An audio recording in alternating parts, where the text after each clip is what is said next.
Super awkward Funcast. You're listening to the Super Awkward Funcast. Yeah. Super Awkward Funcast. Here we are, and welcome. And in celebration of our lovely Catherine O'Hara, who unfortunately died today. Still can't believe it. We are going to enjoy one of her great performances as soon as I find the spot. You are with Elle Latham, Iced Out. This is from A Mighty Wind, which I have for free with ads here, YouTube. Don't copyright claim me or whatever, but you probably will anyway. But this is free on YouTube. It's a great movie. Check it out. Here's the final performance. A little bit of it in memory of the legend, Catherine O'Hara.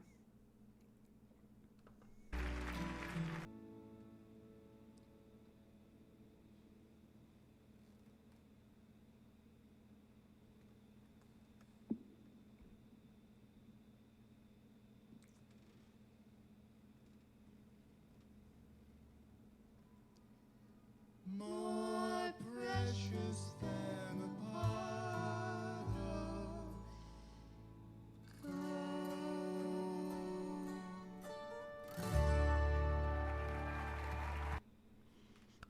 She was amazing. She is someone that I looked up to even before Home Alone, and I'm enamored of every performance that I've seen of hers. She was balls to the wall. Like Maura Rose on Schitt's Creek, another excellent embodiment. Such a fucking amazing actor.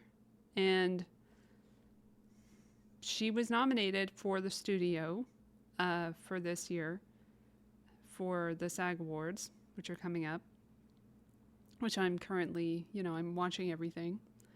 All the FYC, and I watched her in the studio, and I immediately thought, you know what, she deserves it, and I was going to vote for her, and I still am, because what an amazing person. Like, and you never heard anything bad about her. Like, I don't think we'll hear that she's in the Epstein Files or anything like that. Like, she's just, she reached so many people, and I feel like all kinds of people could like her work.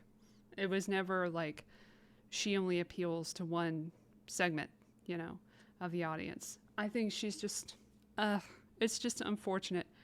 And I wish her husband and her family all the good things going forward. I know how hard it is to lose someone very important. Although there were issues with how my relationship went with my father. So, but I do know that loss, and I don't wish on anyone. But we all die. The thing is, so like I said in that one episode, everybody dies. So yeah, this is the Super Awkward Funcast. Starting out with a little tribute to one of my favorite actors who is gone. And just to get you ready for this episode, because it's going to be a doozy. I've been preparing for it all day, mentally. And then whilst I was preparing for it, the Epstein Files happened. So, yes, some shit went down. There were a lot of names. The thing is, am I surprised? No. Am I surprised that some of it's a little bit connected to the thing I'm going to talk about tonight? Not at all, because it's a big club and I ain't in it. So, yeah. The globalists are in charge. They've been in charge for a while. They're ruining everything, but they were allowed to ruin everything. So that's what fake elections are for. So anyway, to prepare you for this episode, if you have not watched this episode called Blame Canada from 9 months ago, which is doing really great still, watch it for the background on the Lively v. Wayfarer part of the episode. And you know what? Just because I'm nice, I'm going to split up this episode. So the people who want the ICE stuff, because I don't know if all of you people are as into the ICE situation as you are the Blavely and Wayfarer situation. So I will split up those parts. I will do different parts so that you can easily find the parts that you want to see. And then I'm going to do the many movie reviews, which I'm not going to forget because I even have the trailers ready. I'm not going to, do not let me forget. You're not here, but I will not forget that. In fact, I might even do that earlier just so I can get it out of the way and we can get into the real shit. But anyway, yeah, watch that episode, Blame Canada, and also watch, after that, Van Sham, Thank You Ma'am. These are very important to understand the case because this is basically a follow-up to that. Well, for that part of the episode. So that's coming up soon. Thanks for watching the last episode. The Epstein Files are here, and apparently they're here again because we have more. 3 million more files today. Thank you. Great timing. Also great timing on the hiring of, I'm trying to remember his name. I just learned it today. Warsh. I don't remember the first name, but the guy for the Fed. Yeah, he just so happens to be in the Epstein Files. How about that? What are the odds of that? Just a quinkadink, right? So that's going to be interesting to see how that develops and if he continues to have that position. So, yeah, we got a lot to talk about. So let's get straight to it.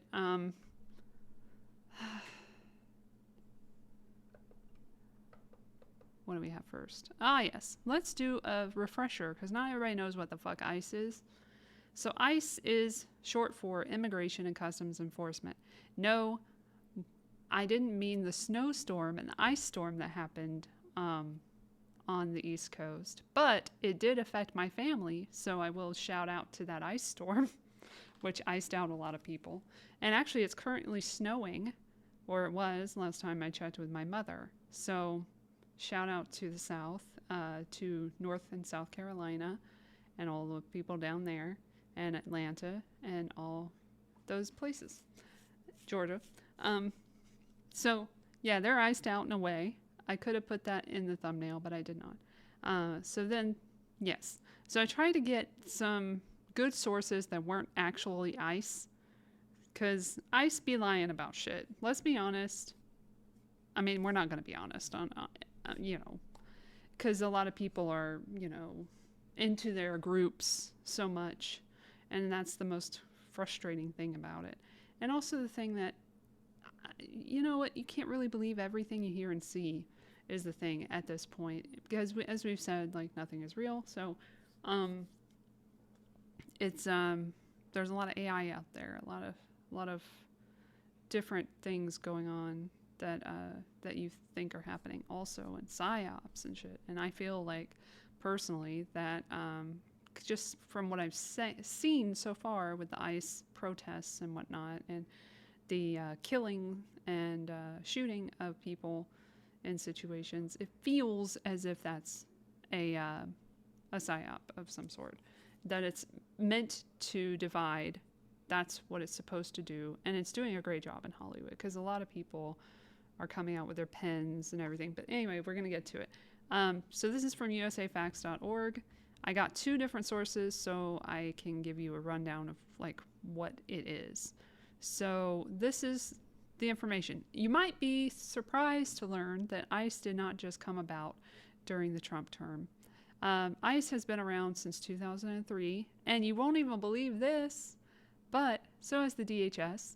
And also, you won't believe this, that it's a result of the Homeland Security Act of 2002. And you might not believe this, but that passed right after 9/11. And you might not believe this, but 9/11 was an inside job. Enjoy that, YouTube. Allegedly, but not allegedly, because we know there were Saudi, partners involved and Israeli people in a moving van and all kinds of shit going on there. So that happened, and then this happened, and it's all part of the security industrial complex to make it difficult for all of us, and that's what it's purposefully done to achieve. So you'll see at the airports a lot of border control stuff, a lot of digital ID crap, and that's not by accident, and it will affect all of us, not just the immigrants that are so hated by so many fake accounts on YouTube, online. Anyway, let's get to it. So it was created by that Homeland Security Act, and it was it also created the DHS and reorganized existing agencies, merging the U.S. Customs Service, formerly under the Treasury Department, and the Immigration and Naturalization Service to form ICE. So that's what existed before that. Little kitties. ICE's mission is to preserve American security and public safety, mainly within U.S. borders, by enforcing immigration laws. This primarily involves detaining, deporting, and convicting unauthorized immigrants. It also assists international investigations into criminal organizations and terrorist networks that threaten or seek to exploit U.S. customs and immigration laws. It operates with a staff of over 20,000 across 400 plus global offices and an annual budget of around $8 billion, which is being decided currently. Right now, we are under the threat of getting into another partial shutdown. So if there's not a whole lot of funding for ICE, allegedly, I'm going to make sure that's true, because I just read that online, and you can't believe everything you read online. So let me see shutdown and see what happens here, because this is all news from today. All right, let me do news. All right, here we go. We got the news. Here's the news, guys. Senate passes funding deal, but government will still partially shut down at midnight. Well, there you go. We're shutting down. It passed a deal to fund federal agencies and give lawmakers more time to work out disputes over the Department of Homeland Security. So that's what it is, which is basically part of that's part and parcel like ICE. Okay. It will not prevent a partial government shutdown from beginning a few hours later. That's because the House of Representatives, which also must vote to approve the final version of the deal, isn't scheduled to return to Washington until Monday, and they need the weekend. They work so hard, guys. House Speaker Mike Johnson, RLA, or Louisiana, said on a House GOP conference call earlier Friday afternoon that he will back the Senate-passed funding deal in light of President Donald Trump's support for it. And then he said he hopes the House will pass the bill Monday, according to MS Now. Once it is approved by the House, the spending package will be sent to Trump to sign. In the meantime, a partial shutdown of federal operations is set to begin at 12:01 Eastern Saturday. The agreement stripped out funding for the DHS and included 5 other bills to appropriate money for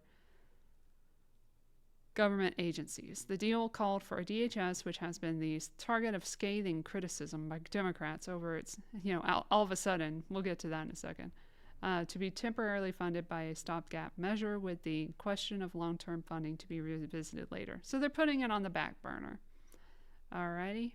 So that's what's happened there. There's a little more information on this page. I'm going to share everything in the show notes. Don't worry. There's a little more information there, but I have another thing here if you want a different source. I got this. It's basically the same thing and shows you the budget and everything, the offices, brief history, blah, blah, blah. But there's more to it than that, because some people have come out against ICE recently. And it's like, where were you before? But let's get to it. There's a protest that was supposed to happen today and tomorrow. And I don't know if it ever happened, but there was a whole thing where they wanted people to boycott work. And it's like, of course, that's the celebrities, what they want and are pushing for. People to not make any money. That's their solution, because they don't have to work for a living, so they can afford that. Yes. Let me see if there's any news here new news. Any new news here? Goodness. Elle, get your shit together. Yes, Elon Musk is also in the... Oh, shout out to Elon Musk, who I already said visited Epstein and lied about it. But now everybody believes me because it's in fucking emails. Anyway, I don't really know how to get out of this place. How do I get out of this place? I don't know. Anyway, whatever. So the protests are happening, and then we have a little bit of information here, just a little background, because apparently Obama forgot this stuff, because he actually came out recently on Twitter, had the balls to come out against ICE and the stuff that's happening. So this is what his comment was. Oh, if you don't remember or haven't heard, there were 2 shootings, notably, and they were white people, so they were plastered everywhere. I don't mean that to say anything mean. I'm saying that that's the whole narrative, is that, oh, now it's white people, so pay attention. That's what they're doing now.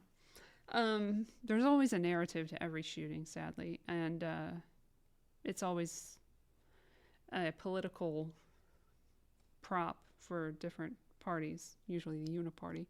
But anyway, I think they did pretty good this time with their propaganda, because they chose, for the first one was Renee Good, and they had someone hit somebody and then they got killed, shot in the head and elsewhere, and they died.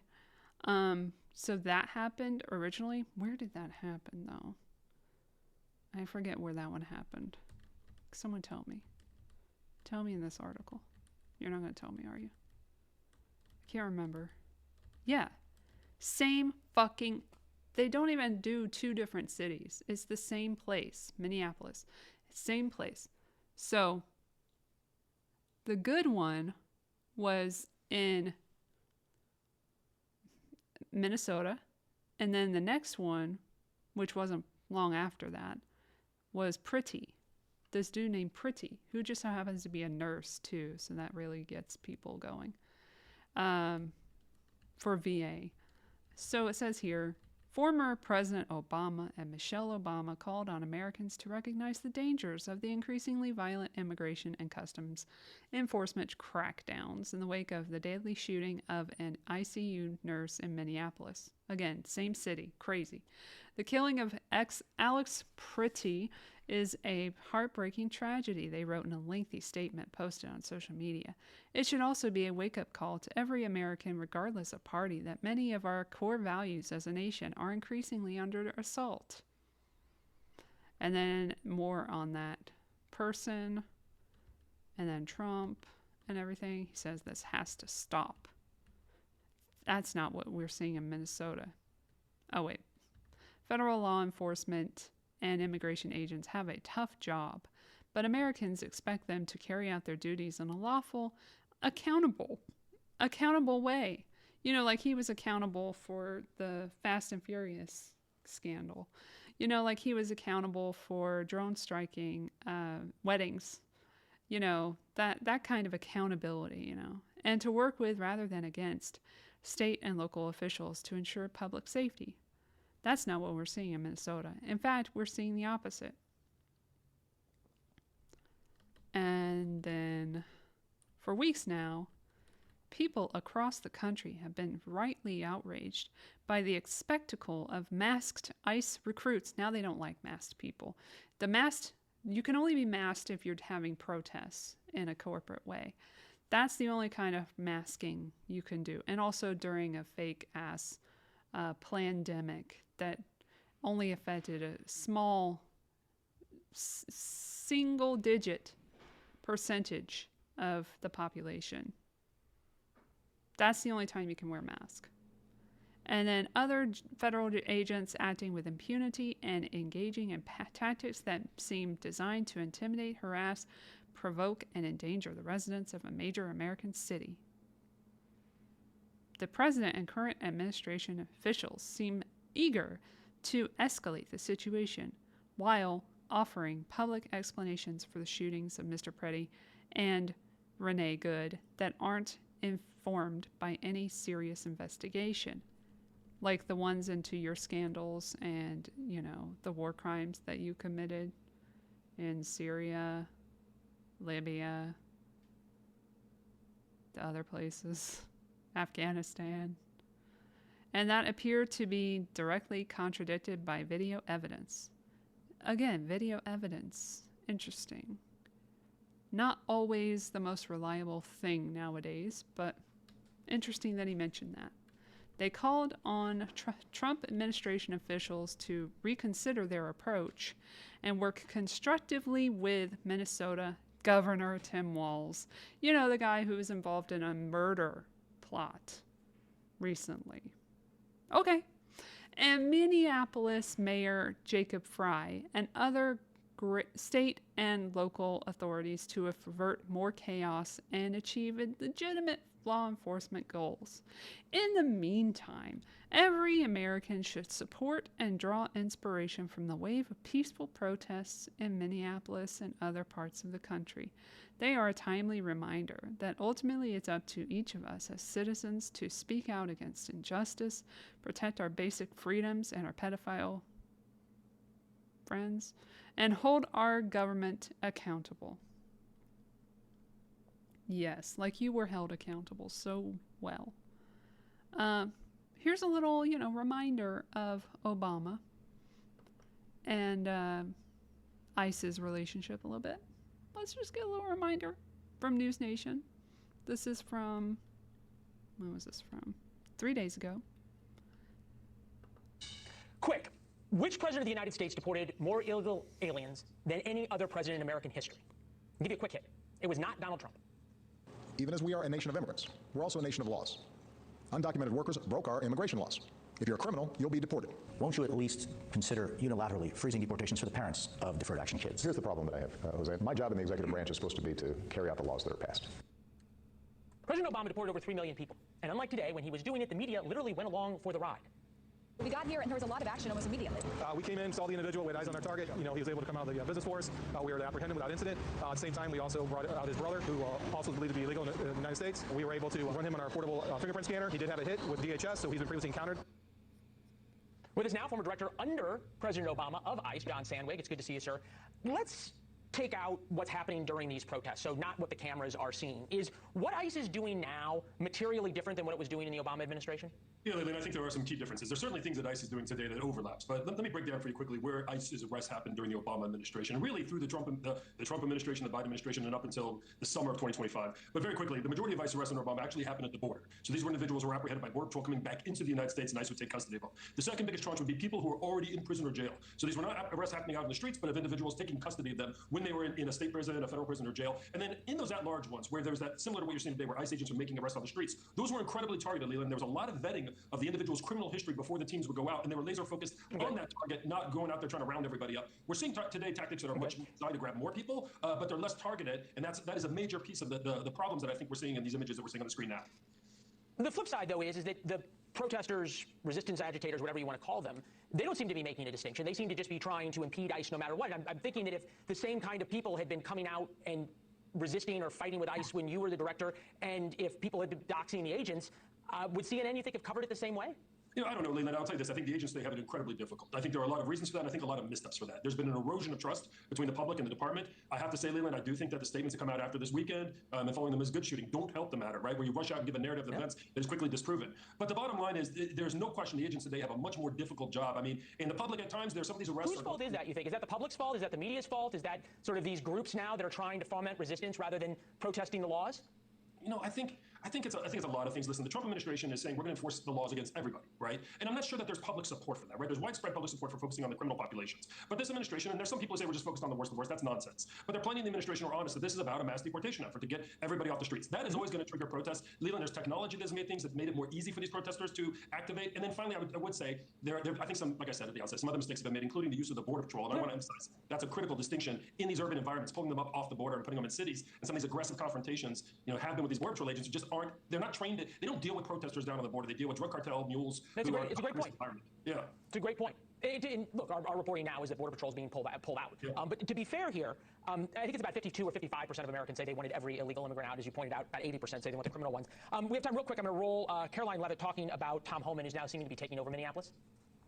This is a Washington Post headline from 9 years ago, 2016. Meet the man the White House has honored for deporting illegal immigrants. And I would remind everyone in this room that it was former President Barack Hussein Obama who awarded a medal to Mr. Homan.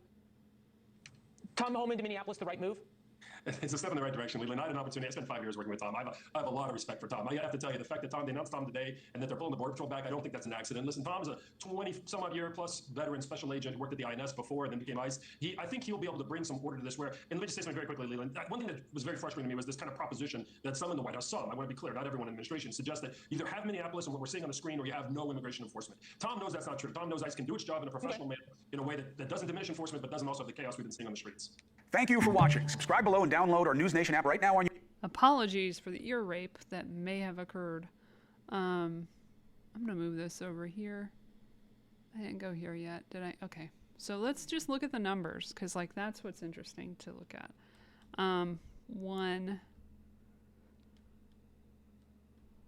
This one's making a lot of excuses, but let's get down to the brass tacks of it all.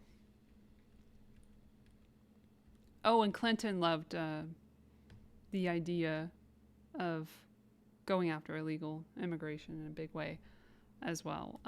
That used to be a big talking point for the Democrats before they switched to the other side. And they do that in a lot of issues. It's a political thing. There's a lot of cognitive dissonance in politics, which I don't adhere to. But it's on both sides, all the sides that are allowed there. They go back and forth on what they care about. And there's a lot of that in Hollywood as well. So anyway, so here we go. So these are the numbers. The totals for Clinton administration of total apprehensions is 12,211,243. The U.S.-Mexico border apprehensions, 11,036,463. Removals, 869,646. Returns, 11,421,259. Total deportations, 12,290,905. Then Bush, which is where ICE started in 2003, 9,262,315 total apprehensions. So it looks like it went down when ICE was created. 8,055,633 U.S.-Mexico border apprehensions. 2,012,539 removals. 8,316,311 returns. Total deportations, 10,328,850. Then we got the Obama administration, and we go down in apprehensions again from the original totals for Clinton. And that goes to 5,370,849. Then we have 3,307,017 U.S.-Mexico border apprehensions, 3,094,208 removals, 2,186,907 returns, 5,281,115 total deportations. So that's from there. Then we go to, this is all until 2016, so we're not looking at the Trump of it all. So let's go to Trump. So you can read all this at your leisure. I'll leave it in the show notes. This is the use of ICE detainers, Obama versus Trump. We got a nice handy graph here from Track Immigration. So it says the latest case-by-case immigration and customs enforcement data reveal that its use of detainers, commonly called immigration holds, began to increase last year, well before either the election or inauguration of Donald Trump. Once President Trump assumed office, detainer usage rose rapidly. By March 2017, the second full month of the Trump administration, ICE recorded preparing 13,971 detainers, up 31.7% from January's level. Against a longer time frame, the number of detainers issued in March of 2017 is still slightly lower than during the March of 2014, which again was when Obama was here. It is also only half the level of 6 years ago, March 2011, Obama, when ICE detainer usage peaked. See figure 1. There you go.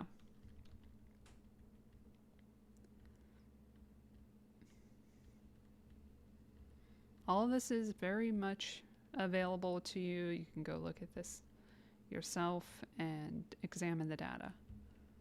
But yeah, he seemed to have forgotten that, along with his wife. Okay, let me scooch this over so we have everything in order. Next we've got, oh yes, this is an interesting article that I haven't read yet. How ICE has evolved from the war on terror to the Trump era. This is from July 23rd, 2025. So last year. 3-minute read, not too long, so you don't have to spend too long on it. This is from kcrw.com. It's, let's see here. ICE actually evolved out of an older agency called INS, or Immigration and Naturalization Service. Today's ICE is far more intrusive and has vastly more police power and resources. Ackerman explains. Ackerman being... Who's Ackerman? I forget. Spencer Ackerman,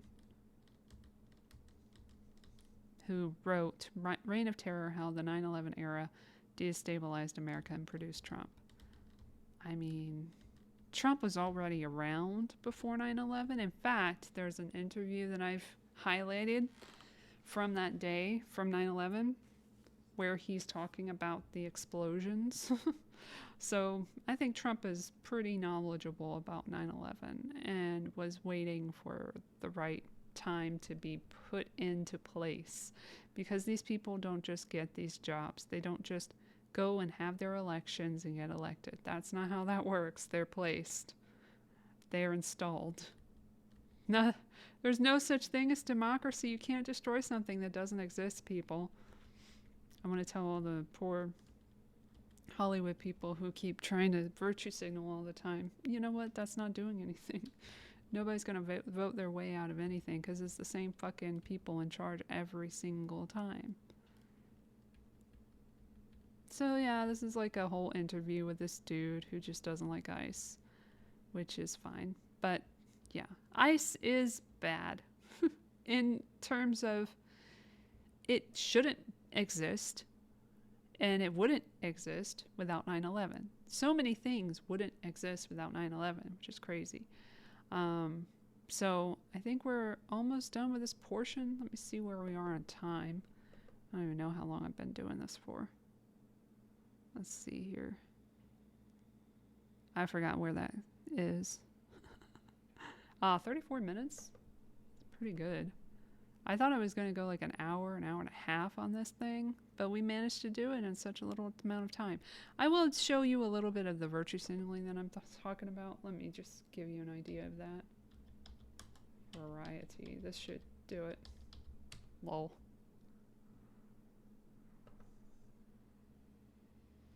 Oh, this is a great one. Oh my gosh. There's so many.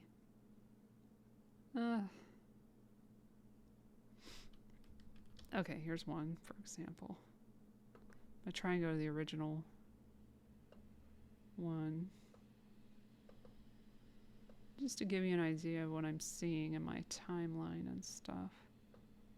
What the hell? It's not letting me see the original. Alright, well, I'm going to go over here then. No, I'm not. Never mind. I'll just go to Variety. Fuck it. We'll go to the source. And we'll look up ICE there. I don't fuck with MSN. I love her. Anyway, it should be all the way down here, like everywhere. Let's look up ICE.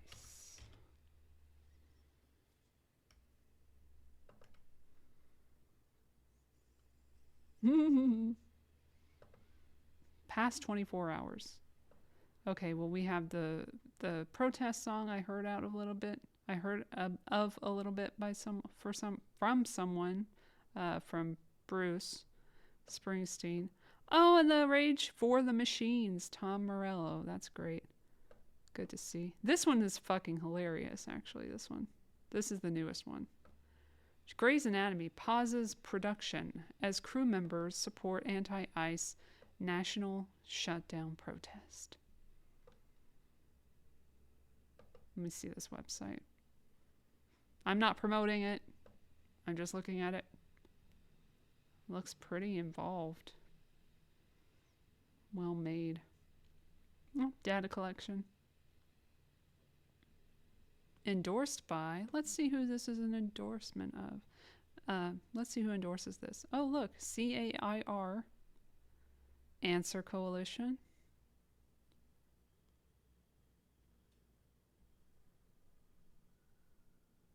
Black Lives Matter, gotta have them in there. Okay.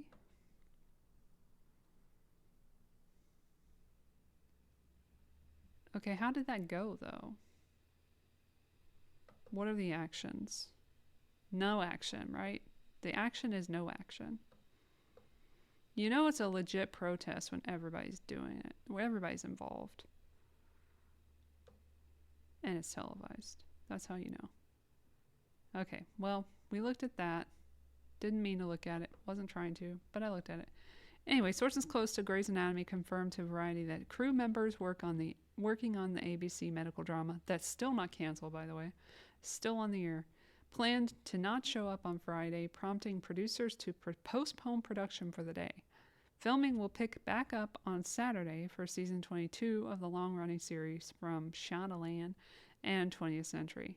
Deadline first reported the news. Calls to join the nationwide protest have circulated on social media with celebrities, because that's all that matters, right, is that celebrities care, such as Ariana Grande and Pedro Pascal, sharing information with their followers. Other Hollywood figures have spoken out against ICE amid the agency's escalation of violence across American cities, including Billie Eilish, Olivia Wilde, Ed Norton, and Bruce Springsteen, who released a protest song titled Streets of Minneapolis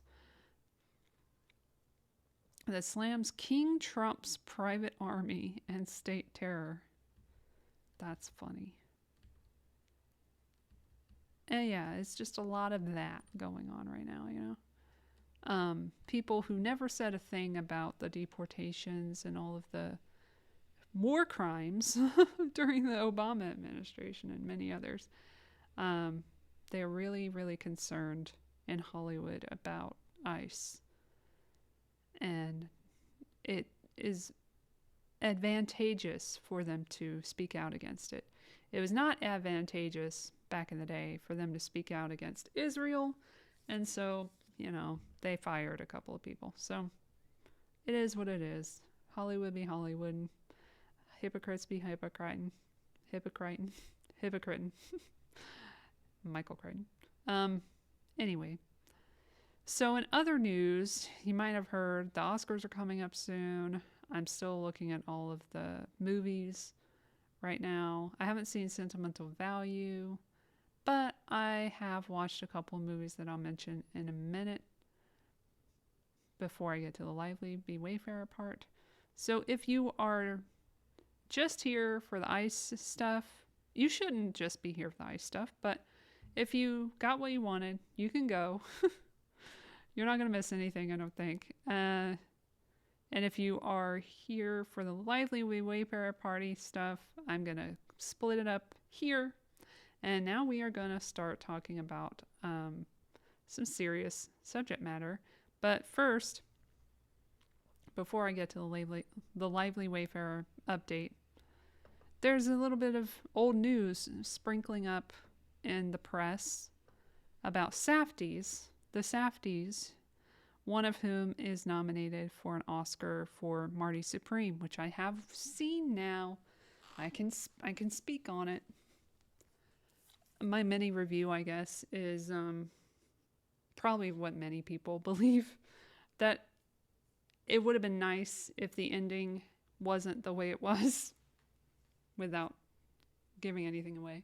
And some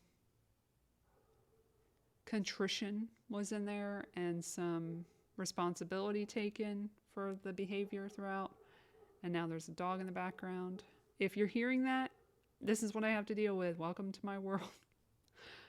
Dogs every day. I was hoping they were done, but they were not. Anyway, to speak over them for a minute. Or not, whatever. Okay, sorry. It's so fucking loud and annoying. But I guess that's better than a helicopter, so I'll take it. Okay. So, one of the Safdies was involved in this movie is Josh Safdie. Josh Safdie, god damn it. Every time. Why? Why though? Okay, sorry. I'm gonna try and focus. Focus, Elle, focus. Oh my gosh. Okay, so Marty Supreme. Back to Marty Supreme. So it's the ping pong guy. He's a con man. It ends, and he doesn't get his just desserts like what you expect in a Safdie film because they originally did Good Time together. They're bros. And Good Time was questionable for me.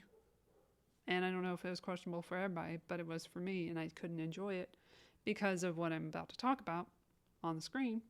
And then that led to, that was in 2017. Then we go to 2000 and what year was that? Hold up. I'm going to go to Wiki. 2019. Uncut Gems was the second one with Adam Sandler in a very big, anxious role. And he got what he deserved in that movie.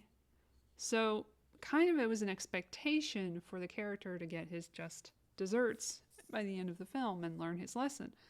But in this one, they did not. They rewarded the man for all his faults and his behavior, his bad behavior in the film. So that was an interesting thing to think about when we're looking into this story. So this story starts in way back in the day, 2015, 2016, when they were casting for, I'm giving you a little bit of background before we get to the article, even though it's probably going to tell you all this. They were casting for the film Good Time, which was going to have Robert Pattinson in it.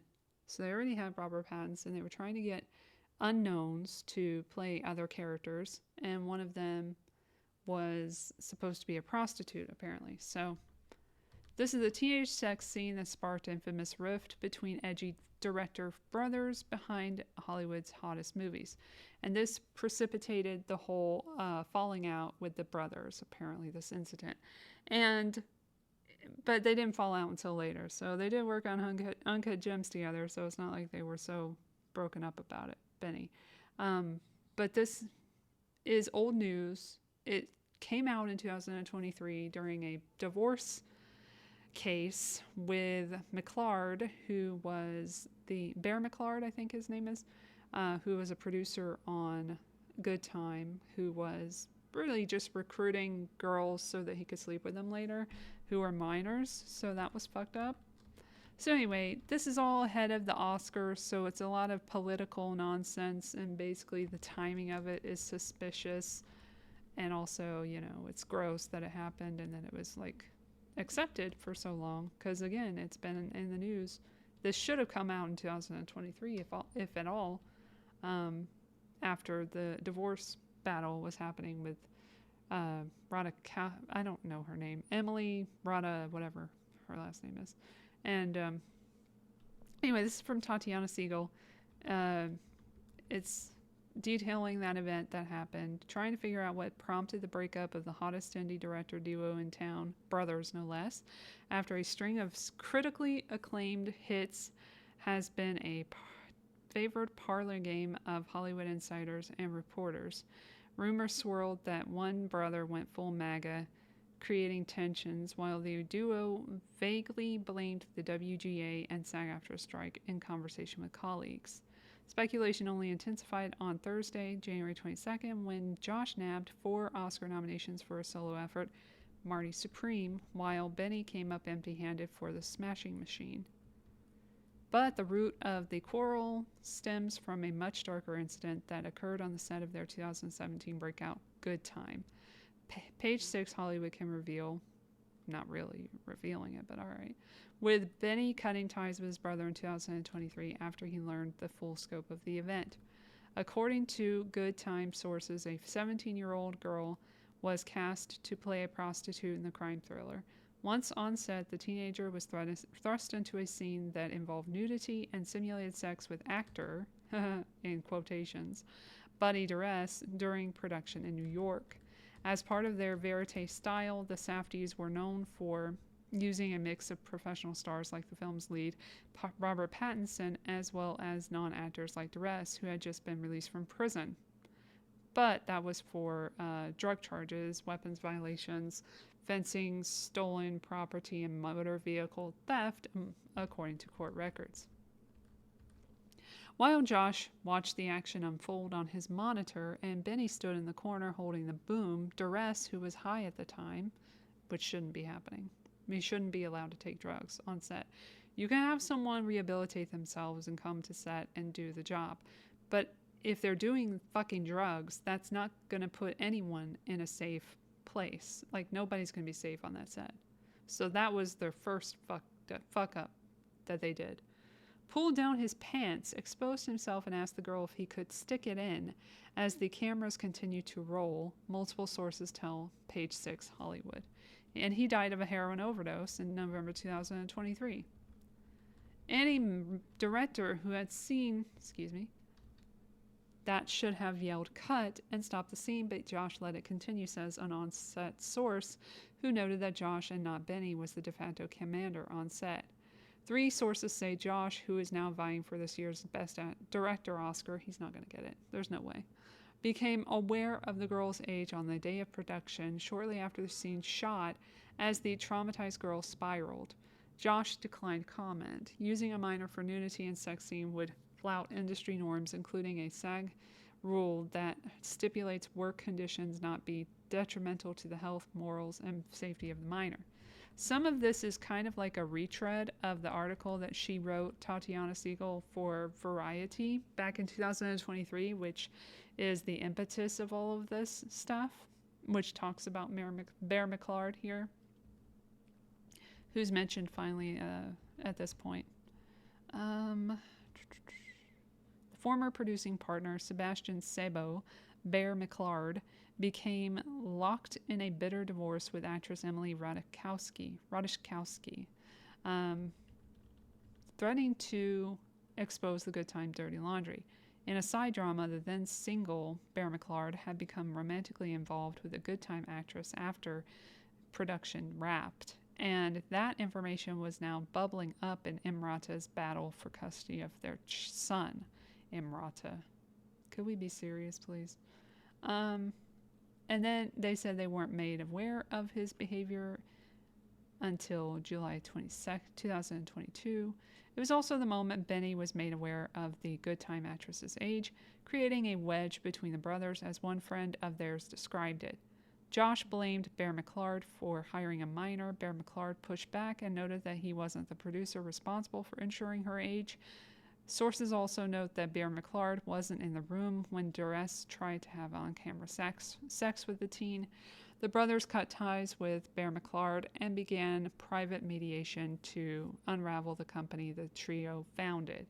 You don't all of a sudden develop a moral conscience 6 years later. Like, that's not how it works, says a source familiar with the drama. Still, the Safdies continued to work with each other for another 9 months amid mounting tensions. In early 2023, they were in pre-production on yet another Red Hot property that would reunite them with their Uncut Gems star Adam Sandler at Netflix. Then in March 2023, I reported, so she's talking about it, for Variety on the behind-the-scenes drama of Ratajkowski's split from Bear McClard, which included some of the details from the Good Time incident, including the girl's age. It was the final straw for Benny, who swiftly ended his creative partnership with his brother, insiders say. As a result, their Sandler project for Netflix was suddenly dead. The edgy auteurs went their separate ways, with Josh tackling Marty Supreme and Timothy Chalamet, and Benny pivoting to the with Timothy Chalamet, and then Ben pivoting to the Smashing Machine with Dwayne "The Rock" Johnson. As the town pondered the Safdie breakup, it turns out the sibling rivalry in this year's Oscar race is merely a secondary drama. Now that the dust has settled on the year's nominations, it's clear that Josh prevailed, with Marty Supreme landing 9 nominations overall, while the Smashing Machine earned just 1 in a minor category. See, that's why people are saying this is interesting timing, you know. Regardless, both will continue to work with Hollywood's A-list, but some of Josh's longtime associates are asking, at what cost? The brothers have a history of playing fast and loose with labor norms and creating their signature aesthetic. While shooting the Jay-Z Art Block music video in Brooklyn in 2017, they allegedly raised eyebrows when they kept a child actor on a rooftop past 1 a.m. and long after the allowable 8 hours. One on-set source says he was horrified by Josh's lack of regard for the child, who cried and asked to go home because he was tired. Josh, for one, still appears to be enamored with working with unhinged non-actors. During a recent awards season Q&A, Chalamet said that a Marty Supreme background actor threatened him and warned, "I was just in jail for 30 years. You really don't want to fuck with me. You don't want to see me angry." Apparently, awards voters were more inclined to reward his risky style. It seems Academy members have a very short memory when it comes to the on-set behavior of their best directors, says Ann Henry, co-founder of Biz Parents, an advocacy group for child actors. It is troubling that just a few years later, Josh Safdie is being honored as a director. Maybe it is my perspective as a child advocate, but I don't consider a director who hires non-union kids off Instagram, skirts safety protections for minors, has a girl do a surprise news scene to be stellar. I would have hoped Oscar-nominated directors would be judged for their methods and professionalism as well. This is 2026. We shouldn't be in a create entertainment at all costs environment. Yeah, that's happened throughout history, of course. Oh shit. Look at our guys in the news. We're going to talk about him in a minute. I haven't forgotten your ass, Ari Emanuel. Look at you. Oh, you're having a good day? Good for you. Good for you, you stupid bitch.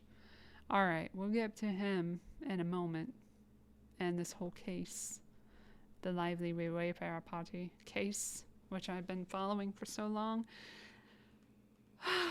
This is the Lively v. Wayfarer portion of the show. Safdies are in trouble, but it's all about the Oscars, allegedly. And, I wanted to say something else about the Oscars, though. Well, if we're on the Oscars, since I'm watching all the nominees for the SAG Awards and stuff, let me go ahead and tell you what I think of these suckers.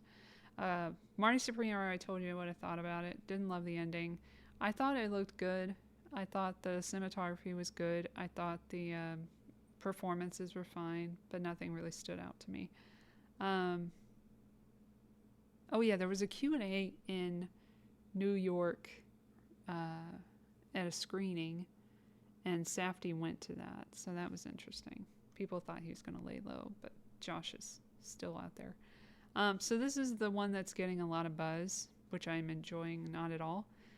Even in retrospect, watching the part of it in the trailer. But this was one of the hardest things for me to watch, because it wasn't just one battle after another. It was 1 minute after another, 1 hour after another, one ridiculous scene after another. Oh my gosh. While we're on ice, this is all ice. This is like precipitating the ice events that happened, basically, except it's the terrorist side of everything. So, to give you an idea, okay, so this movie is PTA at his worst. Paul Thomas Anderson. He's brought us some good stuff. But no, this isn't it for me. I mean, it looks fine. I think it looks fine. What is this? Like, what am I looking at? Like, it's like imagery for imagery's sake. The characters are not interesting at all for me. I only cared about the kidnapped teenager and cared not about anyone else. Kind of just wanted her to get away and live on her own, even though she's a teenager. She can manage. This dude's a piece of shit. Like, Leo's character is awful. He's like a 15-year-old in a 50-year-old's body or something. I don't know how old he is now. He's 50-something, right? Awful guy. Awful character. Learns nothing the whole time. I hate that there's no comeuppance at all. And that they just show Sean Penn's character as just this evil guy. This was a cool scene. I get why it's in the trailer. It's the best looking shot in the film. Like, this car chase that happens. It's almost like a different movie because it has a little bit more propulsion than the rest. Everything else is just like, when is the 2 hours and 41 minutes over? Is what I'm thinking.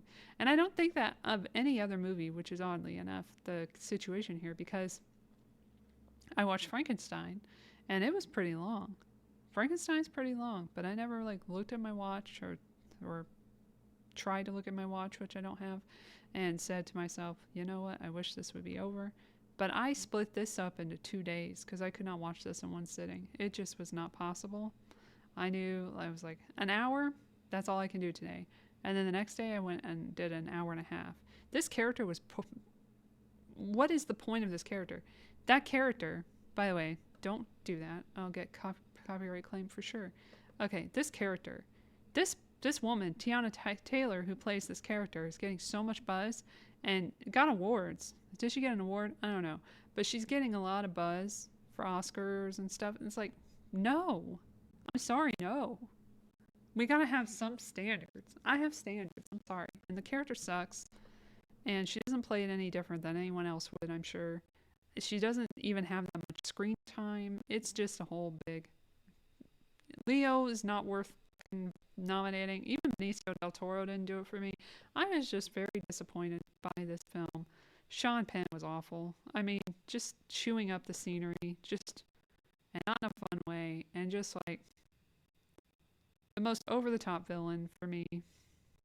That guy was fun. Like, what? Why is this the propaganda? Like, the propaganda is beating the shit. It's basically a fucking Quentin Tarantino film, but not as stylish. Dude, I just said it. It's like PTA does Quentin Tarantino. That's what it was, except none of the characters were interesting. And it's a whole lot of nothing. Oh my gosh, it's just awful. Just watching it back, it's just like, why would anyone think this is good? But people did. People do.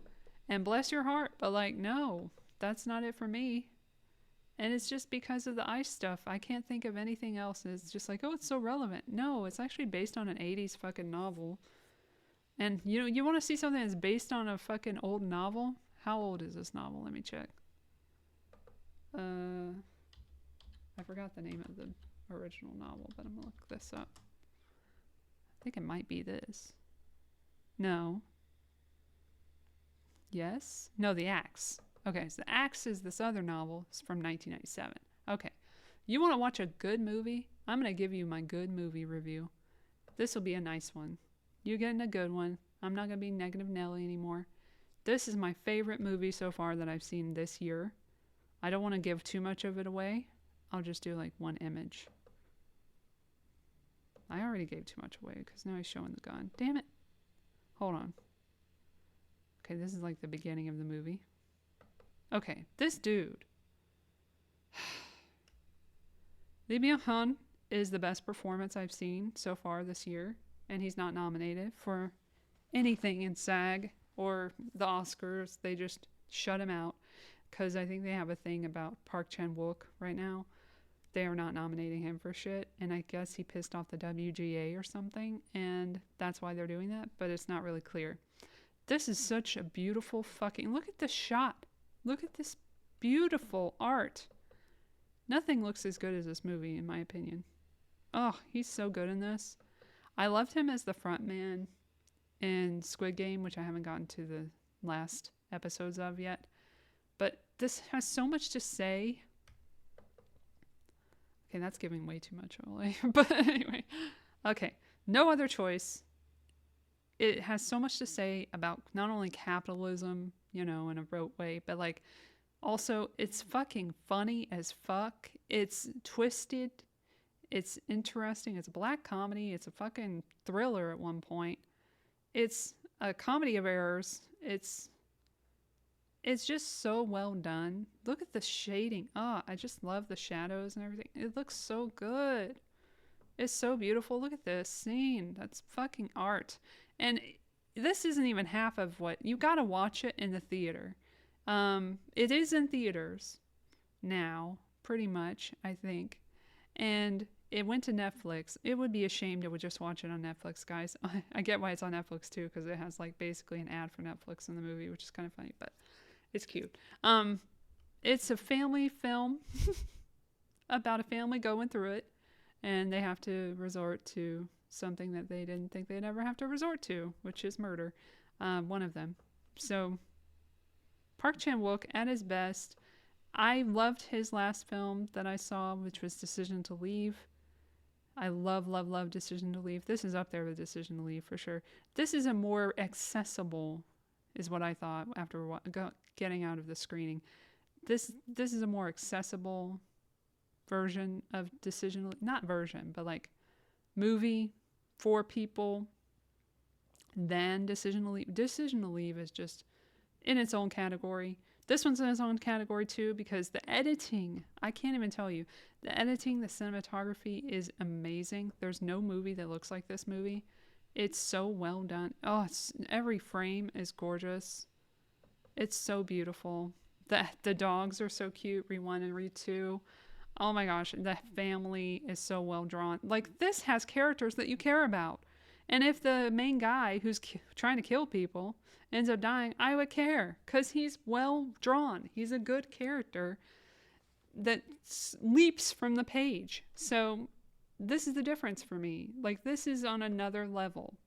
This movie is different from everything else I saw. Nothing can compare. I just love it so much. She's great. The wife, played by Son Ye-jin. She's amazing. The kids are great in their roles.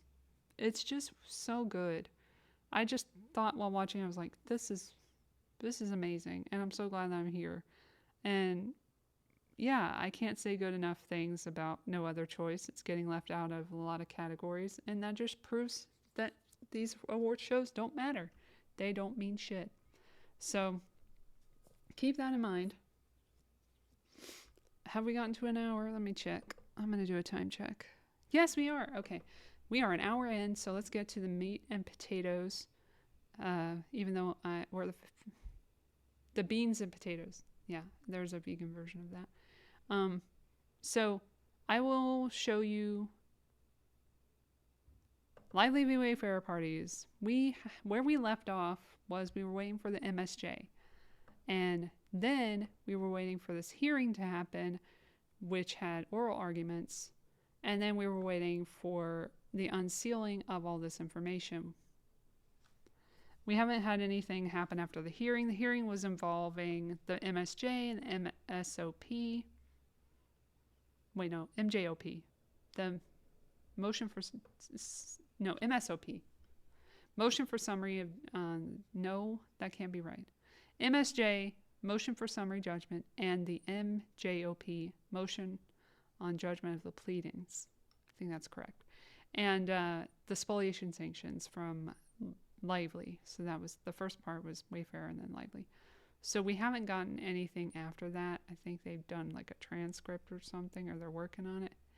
But there was a snowed in situation this week, so we didn't get a whole lot of information, but we got a bunch of CDs. We got evidence on the CD. Not a bunch of CDs. We got a bunch of evidence on a CD, which I'll show you at the bottom where that is. Right here, CD DVD received from Shapiro Arato Bach LLP on January 27th regarding an order from Judge Lyman for counsel to provide the court copies of the following exhibits to the Wayfarer party's summary judgment motion, which due to their size or format could not be made available to on the public docket. So we got all that. So where you want to find that, if you're looking for it, is go to my lovely docketupdates.com. Shout out to Carol at docketupdates.com. These people are doing the best job of putting everything together in one place and making it easier for us to rifle through all these documents without court listener. So we're going to go into some evidence. We are doing some evidence because that's what I care about. I don't care about all the hearsay in the depositions, although it's nice to see what people are saying and if they're saying the same thing as the other people involved. And spoiler alert, on Lively's side, they're not. So that's great and all, and it's good to see the evidence within those. But I really care about the text messages and showing who these people are. So this one is very interesting because this is from August 1st, 2020. Sorry, August 1st to the 20th, 2024, from the Van Zandt subpoena, which, do I have that? Did I go to that? I can't remember if I went to that. Fuck, where did I put that? Well, we got the Van Zandt subpoena. I don't know where it is right now, but it's somewhere in there somewhere.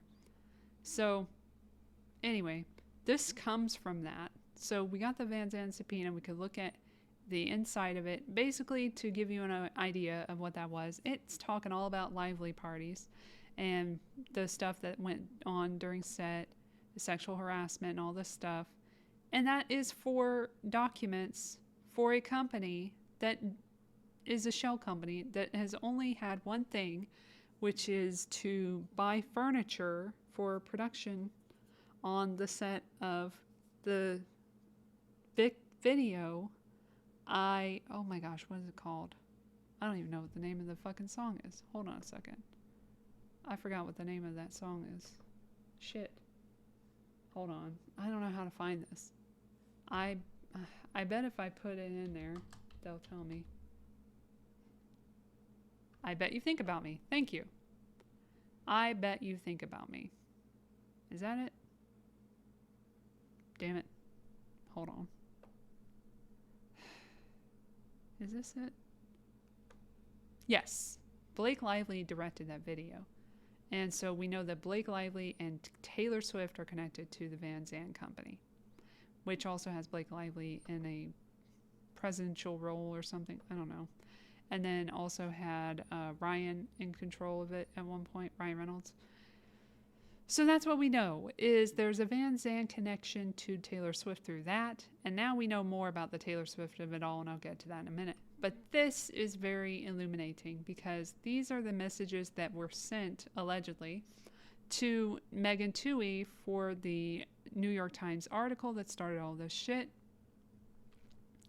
on December 21st, 2024, which is a day after they got the CRD complaint, which is supposed to be the basis for the entire article. But the article's metadata said it was from October 2024, a little bit before Halloween or after, I can't remember. And, well, that would be before. And so that doesn't make any sense. And now we know that Taylor Swift knew about the Van Zandt situation and facilitated it, basically, with her friend Ashley Avignon. Now we know that from text messages, but we'll get to that in a moment. This is all of the information that was supposed to be evidence that wasn't cherry-picked, but it was, in the NYT article, which is what is supposed to be the smear campaign, right? So let's look through it a little bit to the relevant information. There's 122 pages of this, so it's going to be really a lot. So basically it's the PR representatives talking to Justin Baldoni, and they used a lot of it as if it was having a smear campaign against Blake Lively, but that's actually not what's happening. And they even say it within these texts. So it's just showing a bunch of stuff and boosting a bunch of stuff that he thinks will help promote the film, which is out at this point. So let me get to the most relevant stuff.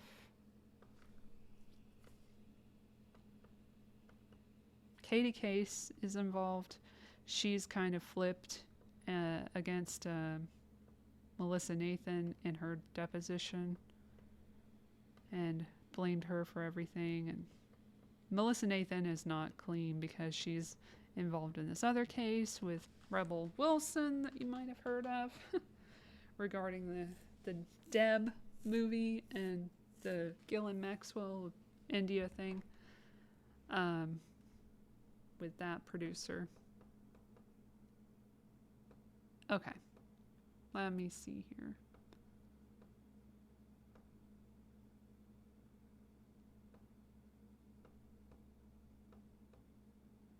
Just a bunch of stuff they're just trying to put out there. And then Bree from Tag PR, that's the PR company, she says, narrative is shifting online to pointing finger at Ryan being overly involved, meaning Ryan shouldn't have been doing what he was doing on set and should basically have minded his own business. And then Justin says, yes, but need to make sure that doesn't become a threat to them, as the unfollow situation is what everyone is pointing at. Seemingly, that something is much bigger under the surface, as why would they all unfollow? So he's like, don't, do anything crazy. They're unfollowing me, and that's enough to have people pointing fingers. And then at this point, they also have said that they had a truce with Lively and her PR person, Leslie Sloan, because nobody's going to act and do anything crazy. And then that all changed with Stephanie Jones, who was involved in the Van Zandt. The Van Zandt goes to Stephanie Jones and tells her to release all these messages. And then she has these messages on Jen Abel's phone because she has her phone. She confiscated it after she quit and made her give it over. And it was a company phone, sort of, but it was based on a number that she had from high school. So that's a whole big mess. And they're in litigation themselves right now. So, yeah. Then it says here, glowing interviews, blah, blah, blah. A lot of Katie Case in here. Jamie Heath's in there a little bit. So Jen Abel says here, I do want to flag with the LA Times request that I saw on that Jenna Redfield TikTok that she had said that she gave what she knows to the LA Times. So there might be something there. Exploring. This was the same account who was doing the investigative journalism attempt. Defer to the pros, of course. Good narrative about intimacy coordinators and the care JB took making this movie. So sharing some more positive stuff. How are we doing? We are great. Monitoring the online conversation. Nothing has shifted from yesterday. So their side is saying that they're monitoring stuff. They're not doing a smear campaign. They're monitoring and keeping his image clean as much as they can. And then the other side, lively parties, is like, no, you're smearing me, and I have proof, but I can't show it because it doesn't exist. And then Justin says, the fact she is actually saying she made us put a song in the film is a massive flag. I'm surprised she is saying these things. And then Katie Case says, we're tracking things like this to make note of as needed moving forward. Also, this is all on the 12th of August at this point. Please watch the entire video. Yes, a bit of this sentiment has been shared and expressed across social media. People are reading through the self-centered promo regarding Blake Lively and how she's promoting the film, which was very much criticized at this point. which was all because of Maximum Effort, her husband's stupid ass agent's marketing company that she entailed. For free! Yes, we have this, and this is what the digital team is amplifying. There's also an entire Reddit thread dedicated to this video. Oh wow, it's hit Reddit. This is the celebrity kind of interview I did. I think me saying I wanted a trigger warning is a good thing. Yes, that's what we are pushing out. And what is out there? What is my out there? That's cut. And that in my what is wrong with me? And that in my cut there was a big call to action before my name. So he's sharing that he had a trigger warning in the movie that was taken out, but no one can know that. Well, we do now, Justin. Hey guys, just a heads up, I'm getting friends reaching out saying they're having a lot of PR articles slandering me coming up on their feed. So obviously they are pushing these things out. So that's basically implying that their smear campaign is coming from the other side. Just starting this because it's getting a ton of pickup. Just sharing this because it's getting a ton of pickup in a good way. Proud to work with you, JB. And then shares a nice TikTok thing. Just a lot of sharing of articles and stuff. Thanks for the help with this one. Hi, Melissa and team. Just woke up my flight and tons were texts coming through. Tons more texts coming through. I should go a little bit further into this Zoom, shouldn't I? Let's do that. Just wanted to check in. This is on the 14th of August. Again, she alleges on the other side that they started this smear campaign within days of hiring this Jed Wallace guy who's supposed to be monitoring everything. Just FYI, dropping tomorrow. Here's one of the teases. We all listened to the rough cut, as you know, and it's a great interview showcasing your character. Some more information. What the hell was this? Really? Sorry? Whoa. He's mad. This is all wrong, and they didn't buy the rights to produce the film. They didn't produce the film. He's talking about Ryan and Blake. This is a blatant lie about her advancing domestic violence convos. Yeah, that one really pissed him off. It's complete BS, says Jen. We were alerted by THR approximately 5 minutes before going live. There are many things here that need adjusting, but taking a step back, the fan uprising against this piece is starting to swell. This will backfire. So that's what they're saying this whole time is like, fans are going to come to our defense. We don't even have to do anything because they're going to see through all this bullshit and they're going to speak out and keep this bullshit from being believed. And then he says, hi, I'm Sony and I'm going to cozy up to Ryan and erase Justin. Let the fans handle, I guess. It's just crazy. Sony has no spine. And yet, as Jamie says, they are doing their job. He's so snarky. And then Jen says, I think we should collectively discuss our options here. Let's chat tomorrow. Personally, I have a late breakfast meeting at 10 and then a call at 11:30 that I can't move, but we should block out a time we can connect and regroup about this and everything now that you're back. Justin says, morning is good. Before that, I have nothing, just kids here. While this caught everyone off guard and feels horrible to have them take such a stance like this, I do feel this will backfire and not change the position we are in at all. If anything, it has turned the internet even more against Blake and Ryan because they have seen the press firsthand. And you know what? That's what they're basically saying is like they're doing it to themselves. And Sony said that themselves in their own words. Sanford Panitch, whatever his name is, said she's doing it to herself about Blake Lively. Justin says, I'd like to have a team call anyways. He's very much like worried all the time. Because he's been through it by this point. She has given him so much shit. You'll see. I'll get to the other texts. Then, let's get back to this. Jamie says, he chimes in, he says he spoke to Justin. Here's my honest thoughts. No, it's not perfect. There is some misinformation here for sure, and yet I see this as a win. Let her be praised by Sony. Who cares? It's not a bullet at us. Finally, there is an article that is not directed at Justin. And who knows, maybe Blake and Ryan forced Sony to put something out on their behalf, probably.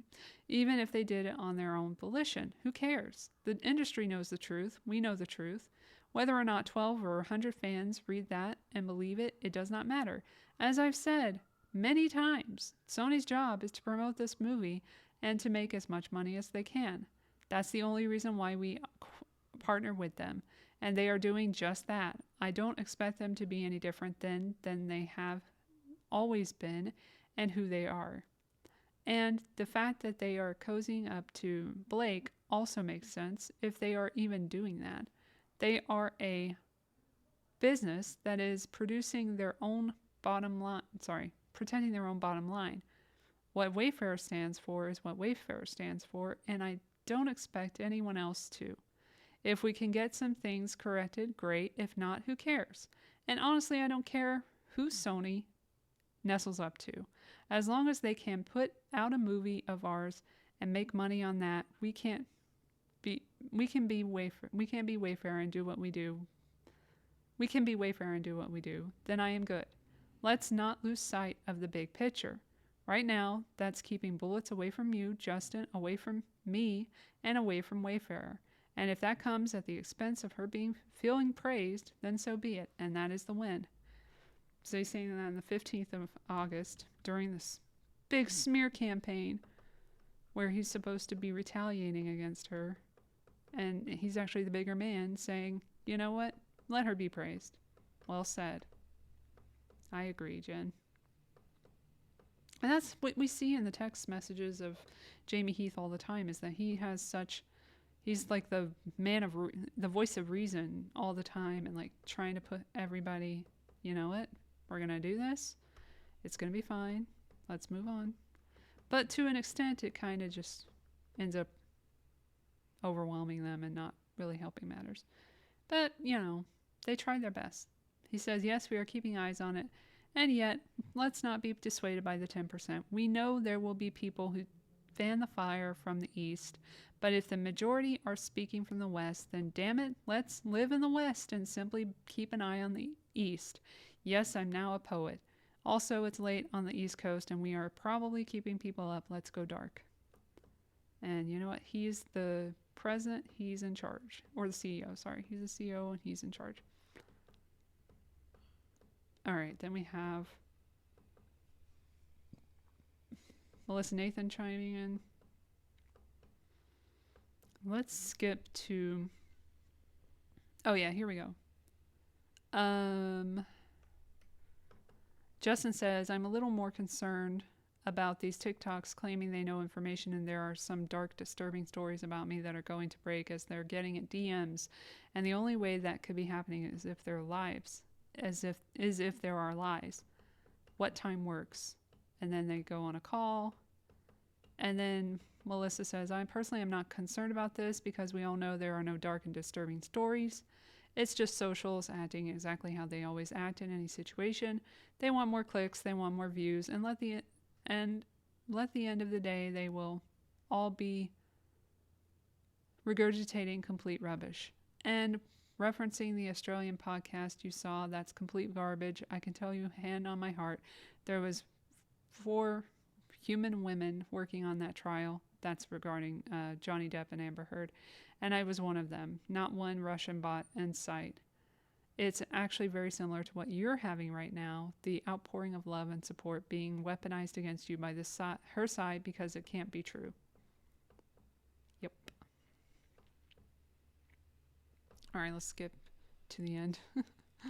I don't want to spend too much time on these texts. But the crazy thing is, these were all given to NYT, I would imagine. If they had thousands to sort through, then they should have seen this. Goodness. This is getting really sad. This was really sad. When Colleen Hoover comes up, I haven't forgotten you, bitch. Colleen Hoover was the author of the It Ends With Us, which is the basis for the movie. And she had some issues on set with Justin that she didn't relay to anyone until way later, till she got hooked by Blake and given these opportunities to be a part of the set that she didn't think she had with the director, Justin Baldoni. So then he was trying to get back in her good graces, and she was like, I feel like I'm an island here, but I'll get to that in a second. Let me see where the fuck that was. Because they go on and on about her, how to respond to her here. Okay, here it is. Hold on. Oh my gosh, there's so much in here. It's a little overwhelming. All right, here we go. Good for her. That's in regard to Alex Sachs, who also turned on Justin. I like this era of Justin. Okay, so then he says, what are thoughts on James' text? And then he says, updated, you're experiencing. Feeling alone on an island is just terrible. Oh, this is him responding to her. Damn it, where's the original? Hold on, let me get to the original. Fucking hell. Here she is. Okay, still not there. They go on and on about it for a while. Checking my room for cameras.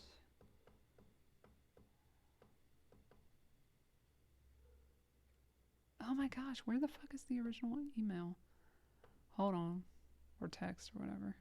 Let me go back. I skipped it at some point. Dang it. The dog is dogging again. Alright, I'm gonna try here. Shit. I don't know. It was about being on an island, and then she was saying that I can summarize. He was annoyed by Blake and putting that into their creative conversations. Oh, here's something. In other news, Ryan unblocked me and Emily so he could spy on us. She had a feeling and checked, and she could see his name, and then I checked, and I could search him as well. I couldn't search him a week ago. That was from the 16th of August. Interesting, said Jen.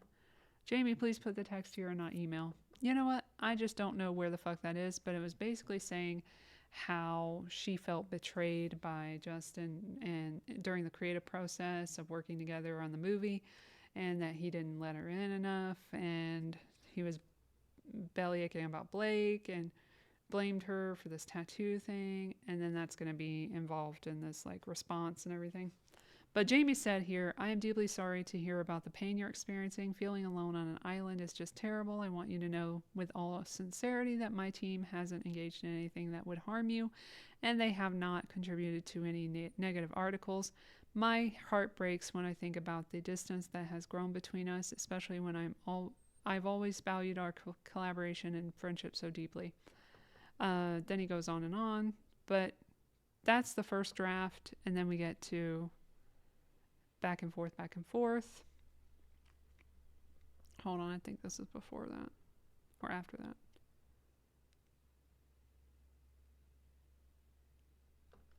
Okay, made 2 quick changes. Jamie says, I'm deeply sorry to hear this. I want you to know with all sincerity that my team hasn't contributed to any negative articles. We would never go out of our way to harm you or anyone who is part of the film, which I hope is evident from every time I have spoken publicly.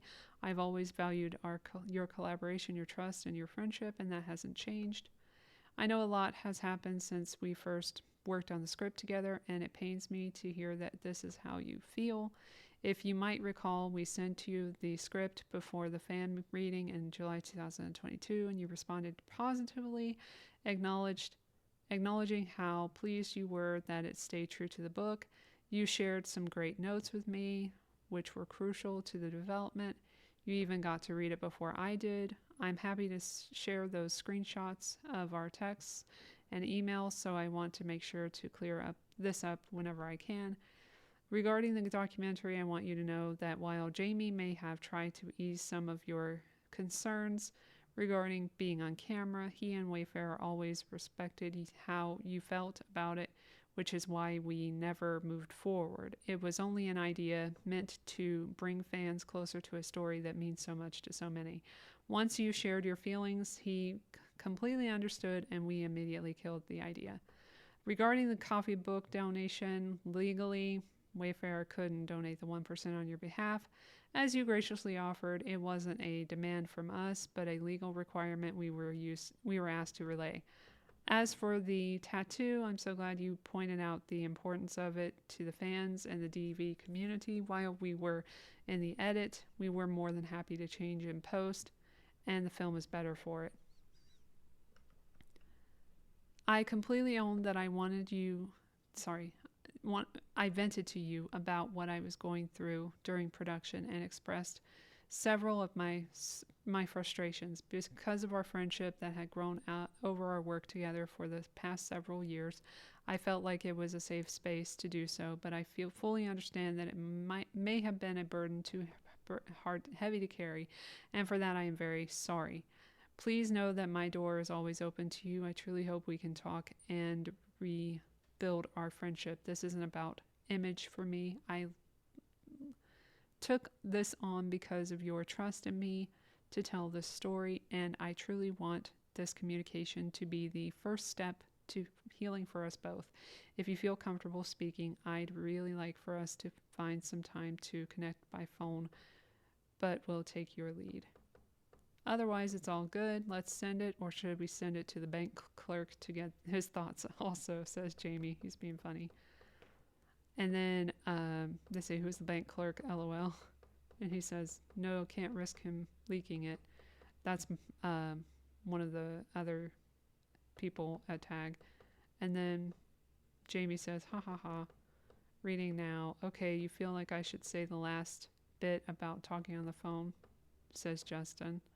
Then Jennifer says, I added that because I felt that it was a genuine want to connect, that you would ask to speak on the phone. I don't think that would hurt if she's in a place that she wants to resolve things, and this was her way of reaching out.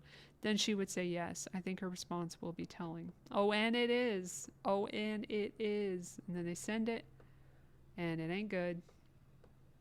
This is a good first step. Sure. Then this is what happens after that. Oh boy. Justin Baldoni sends to the group, I did mistype and say read the script, but I meant I wasn't allowed to discuss the script when we sat with the readers or speak in the meeting about the script. You asked me to not say anything. I'm aware I read the script. I'm not saying I had a problem with it. I don't need proof of me saying I liked it. And I did love the script, and I love the movie, and I'll support it always. I think you guys did a fantastic job making this film, and I loved Blake's edits also. I'll never say otherwise, and spoke so highly of everyone on my press tour, even though the media wants to spread that you weren't mentioned. I sang everyone's praises. My issues lie in things I've learned since then and experiences I've personally had with you. And I'm not about to go back and forth on the stuff above that's written in a way that will protect you if it gets leaked. So she knows what's going on, that people are leaking information. Because as it turns out, she's been leaking information, allegedly, to outlets, according to testimony. I also have screenshots I can share with you as you offered above, like the ones where I simply asked about the tattoo and you blamed it on Blake more than once. I know that Blake is not to blame for the tattoo, and the point I was making in that is that twice I was lied to about that in text in what felt like an attempt to get me to dislike her. But you call it venting, so we do disagree there. I'm walking away from this for a few months. I don't have a PR team, and I have no idea how to respond to this. No one from either studio has advised how to navigate what is happening the last couple of days. I hope Wayfarer or Sony at least reach out and offer some support to Isabella Ferrer and Alex Neustatter, who were young Atlas and Lily in the production. They're very, very new to this, and I'm worried about them if they're not being reached out to with advice or resources. Surely there's some kind of therapist referral list on hand and can be provided to them if one hasn't been already. As for us, I feel like we can agree to disagree on our experiences. I don't see a relationship in the future, as I don't think I can trust anyone from this process to be a part of my life, but I wish no one ill will. Onward. And then Jennifer's like, onward.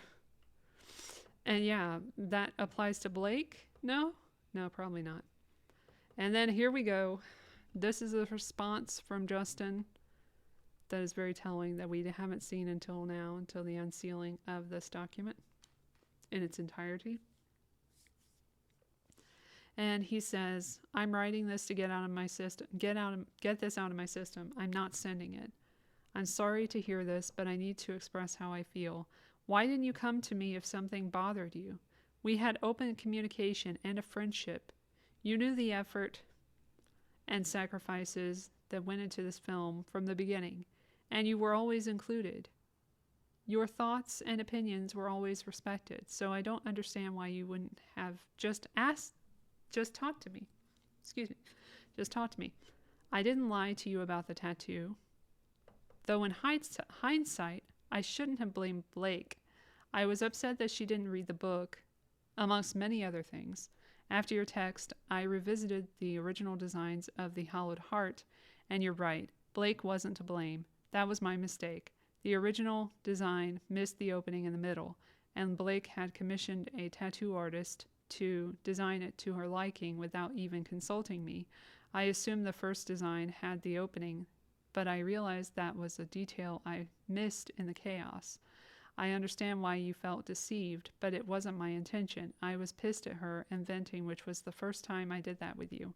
And if you felt uncomfortable, I wish you would have told me. I would have apologized immediately. The last time we spoke, you complimented me and expressed your gratitude for my efforts to honor the book. Then suddenly you disappeared, and I learned from the studio that you would only promote Blake's cut of the movie, which we have evidence of, by the way. I was forced to step down and let her finish the film, even though it performed worse. You cut off all communication, unfollowed me, along with the rest of the cast. I was devastated. At that dinner, I told you everything that happened, including my mistakes. I don't know what was said behind the scenes, but this entire situation could have been avoided if we had communicated like mature adults. I have not engaged in any PR or to harm anyone. Instead, I was isolated, excluded from the process, and treated like an outcast. I had to do all the press on my own, and wasn't even invited to my own premiere. When I did attend, I was relegated to a basement with my family and friends, separated from everyone else, and told to leave early and that we could not attend our own after party. I don't know what terrible things you heard about me that would be deserving of your actions, but all I can say is that what you all did was heartbreaking, and it has deeply affected my life and family. This wasn't just about the film, it was a betrayal of our friendship, and to be okay with Blake and Ryan run a smear campaign against me. That's where smear campaign comes from. And leak their grievances to the press after taking over the film and excluding me from the press and premiere, when all of this should have just been handled like mature adults, makes it even more heartbreaking. But yes, onward. This is from the 16th of August.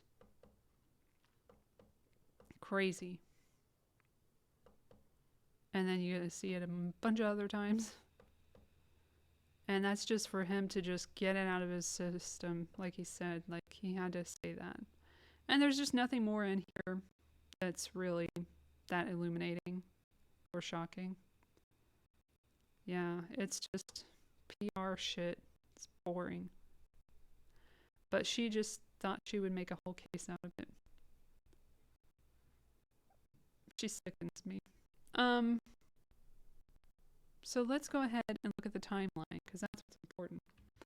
because this is a long time coming for all this stuff. And it all starts in May to June 2020 when Liz Plank, who is part of the podcast Man Enough at this point, or not really yet, but she will be a part of the podcast Man Enough with Jamie Heath and Justin Baldoni, who are in this case. Let me check. I'm going to do a time check. Time check. 1:41. I'm sorry, we're going to keep going. Here we go. So, May to June 2020, Liz Plank creates a 1-month-long podcast called Heart Homework with 5 episodes. It is produced by Ashley Bearden, who co-produced Sisterhood of the Traveling Pants 2. What a coinkydink. Liz has Justin on episode 4. June 2021, Liz Plank joins Justin Baldoni on his podcast called Man Enough. August 2021, Liz Plank appears on the Free Guy red carpet with Ryan Reynolds and Blake Lively individually. And we have images of that somewhere. She's in there somewhere.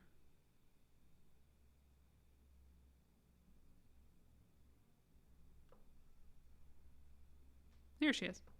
Found her. That's Liz Plank. All right. Back to it. Okay. So, February 2022, Ryan sends out a tweet on X thanking Liz Plank for something. March 2022, Liz Plank appears on the red carpet with Blake Lively and Ryan Reynolds for the Adam Project.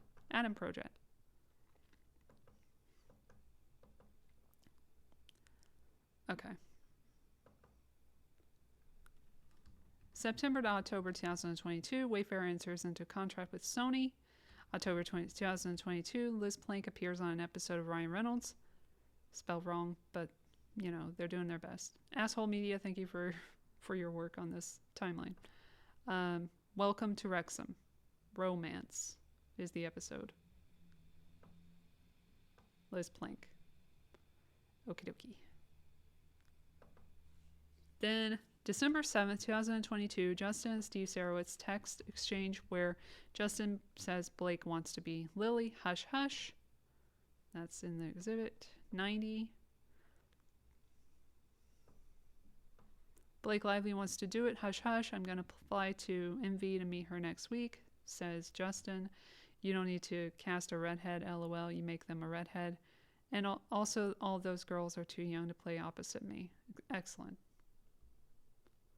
So that's the first communique about that.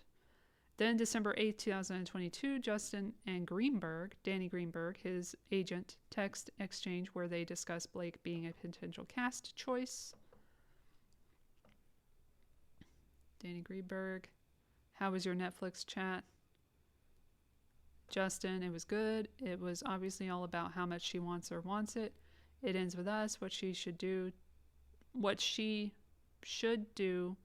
is do a deal with Wayfarer Studios and me to produce female-driven movies or emotional and inspiring films. Danny says, good, traded with her afterwards. And then Justin says, either way, it's good to have somebody, it's good to have something everybody wants. He says, for sure. He says, we sent the script to blah blah for the role of Atlas. If you could help push that through. I'm also excited about Blake. I'm leaning into her. And then he said, at the moment is looking like WME people in this cast. And he says, great, on it. Because that's who his agent is at this point. And then December 8th, 2022, foreshadowing text exchange between Justin and Greenberg. Okay, that's the same thing. Sorry. December 9th, 2022, Justin and Jamie text exchange where Justin innocently corrects Jamie that Blake is not a movie star, just really famous. Oh yeah, that's from the unsealed documents for sure. And he says, if we get Blake on this movie, holy shit, you would be directing and starring in a movie with one of the biggest female stars and one of the biggest film companies as a partner. Holy shit. With one of the biggest books. Holy shit. This put you in a different stratosphere. And then Justin says, okay, I hear you, but she's not one of the biggest movie stars. But she's super famous, LOL. And yes, I accept. And then Jamie says, yep, but that's why I said female star and not movie star. My son's girlfriend was over last night, and she heard me talking about Blake, and she said, OMG, I love her so much. She's a black 20-year-old. Actually, we saw this way earlier in the case. He says, everyone loves her. It's pretty wild. Did you call my pops? That would be Sam Baldoni, by the way. What's your ETA? Blah, blah, blah. Then December 16, 2022, Wayfarer sends out email that the movie will be moved to New York to accommodate Blake Lively. The beginning of the end. The beginning of her taking over the movie. That's with Warren Zavala, her agent. And then December 17, 2022, email stating that Blake won't sign on to the movie unless they push the start date for filming back. Already having problems. Let's see what that looks like. Thank you for sending along the offer. Jamie and I spoke yesterday. If those dates aren't flexible, I do think you need to find another actress. We are supportive of that window being the start date, but we aren't willing to lose Proxy, which she ended up not doing, which she's already committed to and already has a deal. We are hoping that both films can work it out between each other and both can occur between 4/1 and 6/20 in New Jersey and or NYC. It's incumbent upon Sony and Wayfarer to make inroads with Aaron Ryder and Glenn Basner about the flexibility of their picture.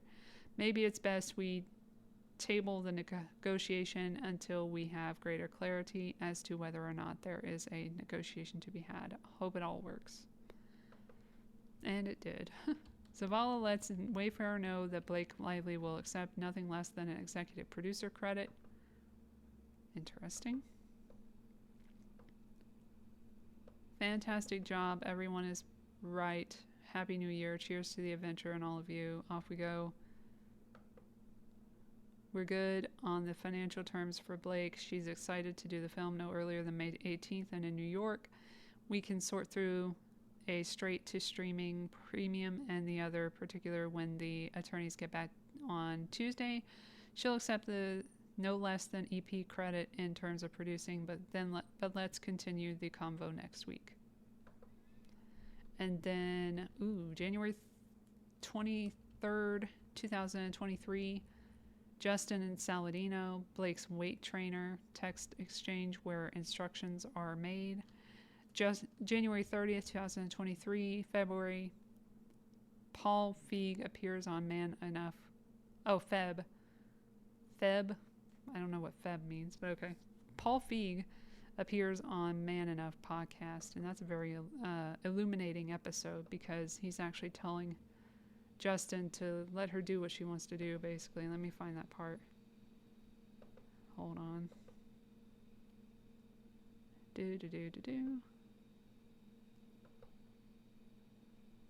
Here we go. Have no confidence because I love that so much. I love it. That's you, bro. I love that. Yeah, well, you have to go into it going, I can do this, but then when you get in there, I don't know if I'm right about all this stuff. So other people, what's your input? Blake. I'm open to what you want to do. I hate, especially writer-directors do this all the time, where it's like, I spent 2-3 years writing the script. You're going to say those lines exactly the way I wrote them, blah, blah, blah. And it's like, well, yeah, you're not straight Shakespeare, so yeah, let's do it your way. And then if the actor wants to give it a try another way, let them try it and blah, blah, blah, because if you don't shoot it, then you don't have it. Or maybe that person was right. Confident enough to have no confidence. Love that. That hits deep, and I resonate so much with that. We might put that on a t-shirt. I like it. So, yeah. That's already, like, planting the seed that Blake is going to be in charge of shit, and you got to deal with that. And remember that she had worked with Paul Feig on Simple Favor by this point, and then she worked on another Simple Favor, and some crazy shit happened on there, but we're not going to get into that. Then, okay, January 24th, 2023. It's not in here because this is just the text, But in December 2022, when she's offered the role in person and they talk in person, Justin and her, that's the conversation that leads to a discussion of circumcision, which she is so upset about now in retrospect, but had probably started the conversation about that, and was about her son getting circumcised, if she wanted her son to get circumcised, and he said that he was circumcised, and she acted like that was the end of the world, and then she ended up working for him. So, okay, sure, whatever. Anyway, Justin and Blake text exchange where Blake begins inserting her own core team into the crew.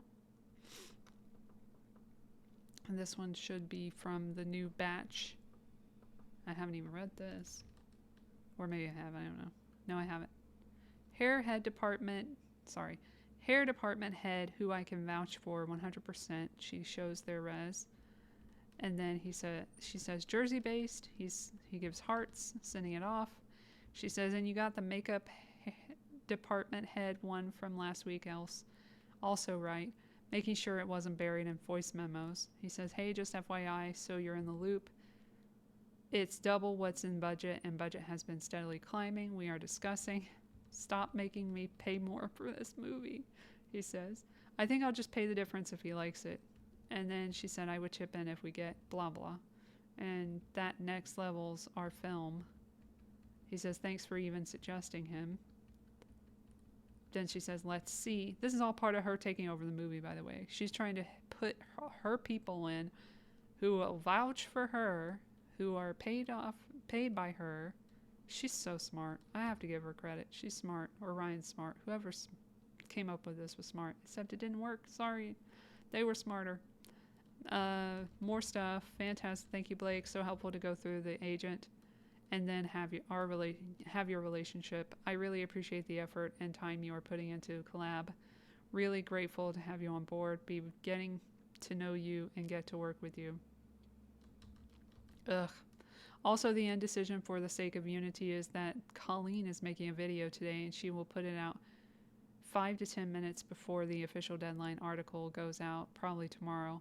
Basically, Deadline told Sony PR that they know all the details and they weren't willing to be out-scooped on this, and if we wouldn't work with them, they would just break the news. Cringe, I know.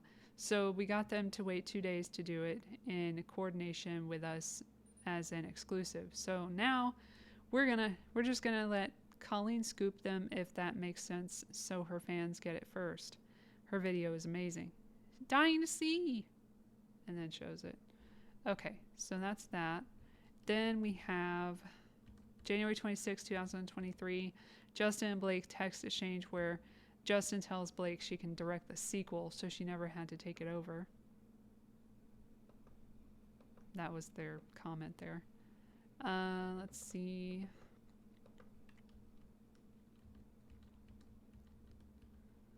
I haven't had a chance to write him today, literally doing now, about Matthias. Just hire PD. She did Coda, which I loved, he says. And this is our wonderful AD. She's a gem. Shows the AD. She says Bloom, because it's Jenny Bloom. And then, wait, Jenny Bloom? No, that might not be right. I forgot her name. Sorry. That might not be right. That might be someone else in the movie. Her name is Bloom. That's all I remember. Judy Bloom? No, that's a fucking book author person. I don't remember. Never mind. Let's move on. Then he says, no worries. You're a little busy and not sleeping. Thank you. And then, have you seen this, by the way? I just found it and kids are using it. So sweet. Shares something. She says, no, this is just showing their friendship. Like, she's really love bombing him and trying to get him to be friends for a long time. Talking about family and stuff. Blah, blah, blah.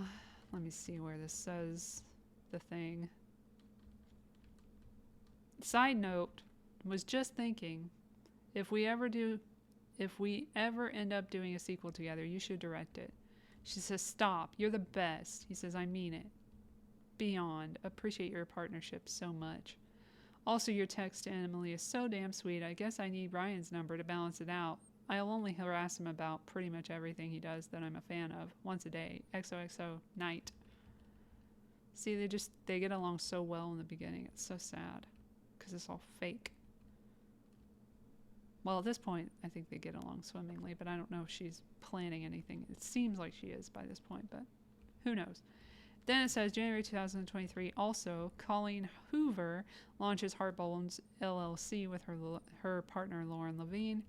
Then February 9, 2023, Justin and Blake text exchange where they discuss her onboard negotiations, which scared him, and the word leverage is used several times because that's what she's doing. But he doesn't want to believe it. So this is, I realized it was terrifying once I was already in. Sorry, always gotta lead with the headlines. So sorry you guys are sick, the kids too. Just me, Emily having a tough period, TMI, and kids can't go to school because I'm sick. Yay! Also, our nanny is on standby. Do you want to meet her? Be back soon. She says hot water bottles help her, not you. They are comforting emotionally and help pain a little. She says, thank you so much for your note. Always so thoughtful and appreciated. Sorry in 4 whole minutes I wasn't able to communicate my intentions. Maybe it should be 9 minutes next time. This is after the voice memo that she sends. This is the weirdest fucking shit. Hold on, let's go to it. Fuck it, we got time. I'm gonna make time. I'll make time. Time is on my side. Let's do YouTube. Yep. And then we'll do... You guys have to hear this. This is crazy if you haven't heard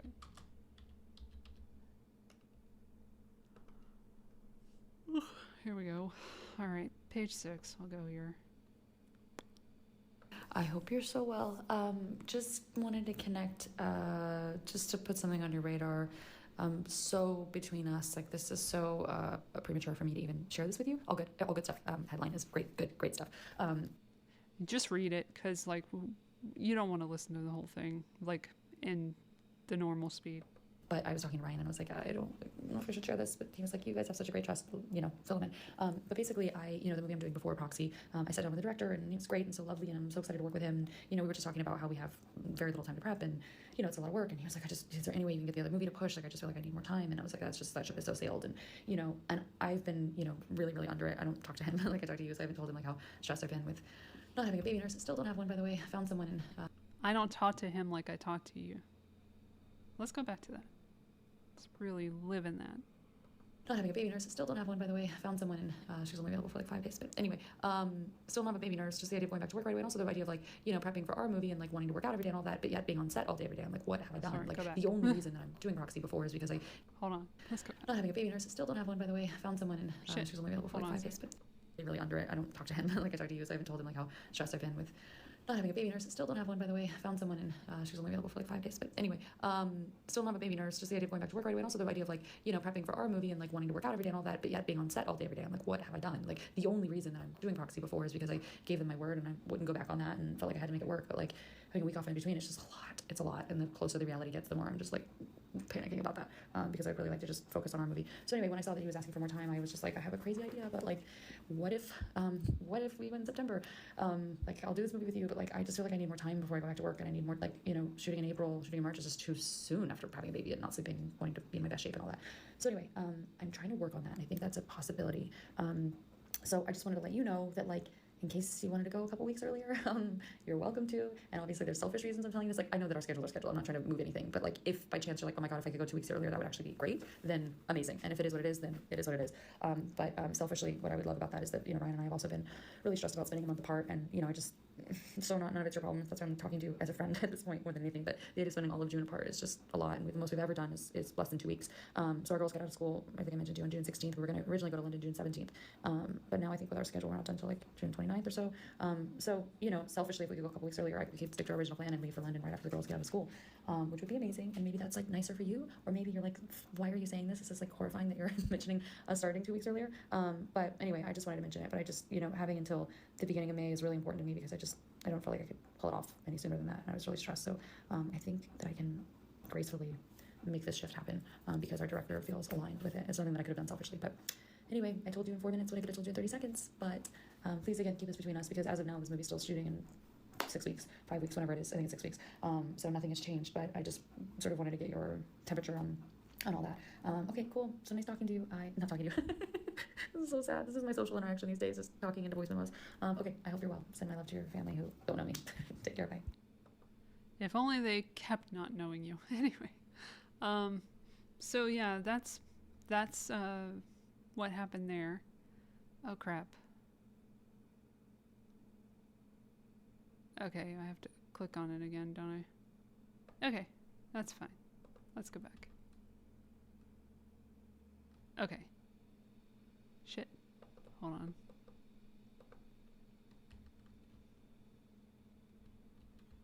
Yeah, this is after that voice note, which happens at 9:15 p.m. on the 9th of February. This is at 12:45 a.m. Thank you so much for your note. Always so thoughtful and appreciated. Sorry, in 4 whole minutes I wasn't able to communicate my intentions. Maybe it should be 9 minutes next time.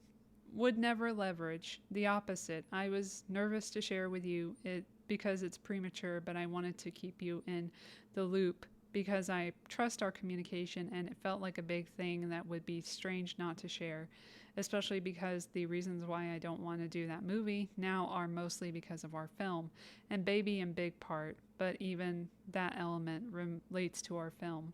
I'm mortified to hear those negotiations were traumatic. It's actually upsetting. Did my team know, or just their producers? What's done is done, but I would like to know if my team didn't help and didn't let me know. As a woman, especially, that's historically been a sensitive subject for me. Representatives not representing my character or heart in negotiations, but rather just getting caught up in their own process and really being representative themselves more than of me. I know everyone wanted to make it work, so all good intentions, which I so appreciate, but at minimum I want to be able to thank everyone who put the care into making it work when it was tough. I look forward to meeting Jamie, spelling, and thanking him for everything he's put in so far and will put in. As for our schedule, yes, agree that movie has to officially move first. That was always the plan. I don't want anyone knowing anything until that's official, which is why I was hesitant to say anything to you. But again, it felt equally weird not to. And when that happens, amazing that you're open to talking about a week shift. But if losing a week of prep at this point compromises you in any way, I'm not going to ask for that. Ryan may, but I won't. Kidding. We get it. But yeah, if that ends up being a possibility, wow, it would be really great for our family. But again, we get it. I'm here to work and excited about it. Thrilled. If that's the cherry on top, amazing. But not gonna hustle you ever. Yeah, sure. Hope you feel better soon. You don't sound that sick, so you better be babying Emily. Rough periods are extremely underrated on the sickness scale. They can be brutal. XX. And then Justin responds at 1:26 a.m. No, I never thought your intentions were to leverage, boy. And I'm so happy you shared with me early because it gives me time to figure it all out in the event it happens. I hope in my messy voicemail I didn't make you feel that I thought you were trying to leverage or hustle. Oh no, even though we don't know each other that well, I know your heart. I never think that. Don't worry about what went down in negotiation. It's all this power-hungry, self-preserving business, and it's nobody's fault. And it didn't reflect badly on you, but happy to share at some point. It's just a lot of little things that add up, and we just wanted to make everything work because you were my Lily, and I would have stopped at nothing to make it happen. And you will meet Jamie with Y. He is producing with Alex. You will love him. He runs my company and co-hosts the podcast with me and Liz. As soon as you make your decision, let me know and we will figure it all out together. As a team, I'm so happy you shared and included me. Hope my little bit can help you make the best choice for the family. So Footloose may be pushing slightly, so I am considering making an offer to Stephen James pending a Chen read for Atlas. Wanted to get your thoughts. He's 29, supposed to be a little older than you, but you look so young. I don't think it's a thing. She says, yes, he's genius, and I am officially free a week earlier. And then she says, your friendship support helped me with that also, so thank you. Not holding to anything professionally, just thank you for the friendship side in the meantime. For real, I was worried about you. That's so much to hold. I'm really happy for you. I bet you feel 1,000 pounds lighter. She says only 20 to go. She says I really, really do. He disliked only 20 to go. And then more emojis. Yeah. So they're all happy-go-lucky now, having a good time.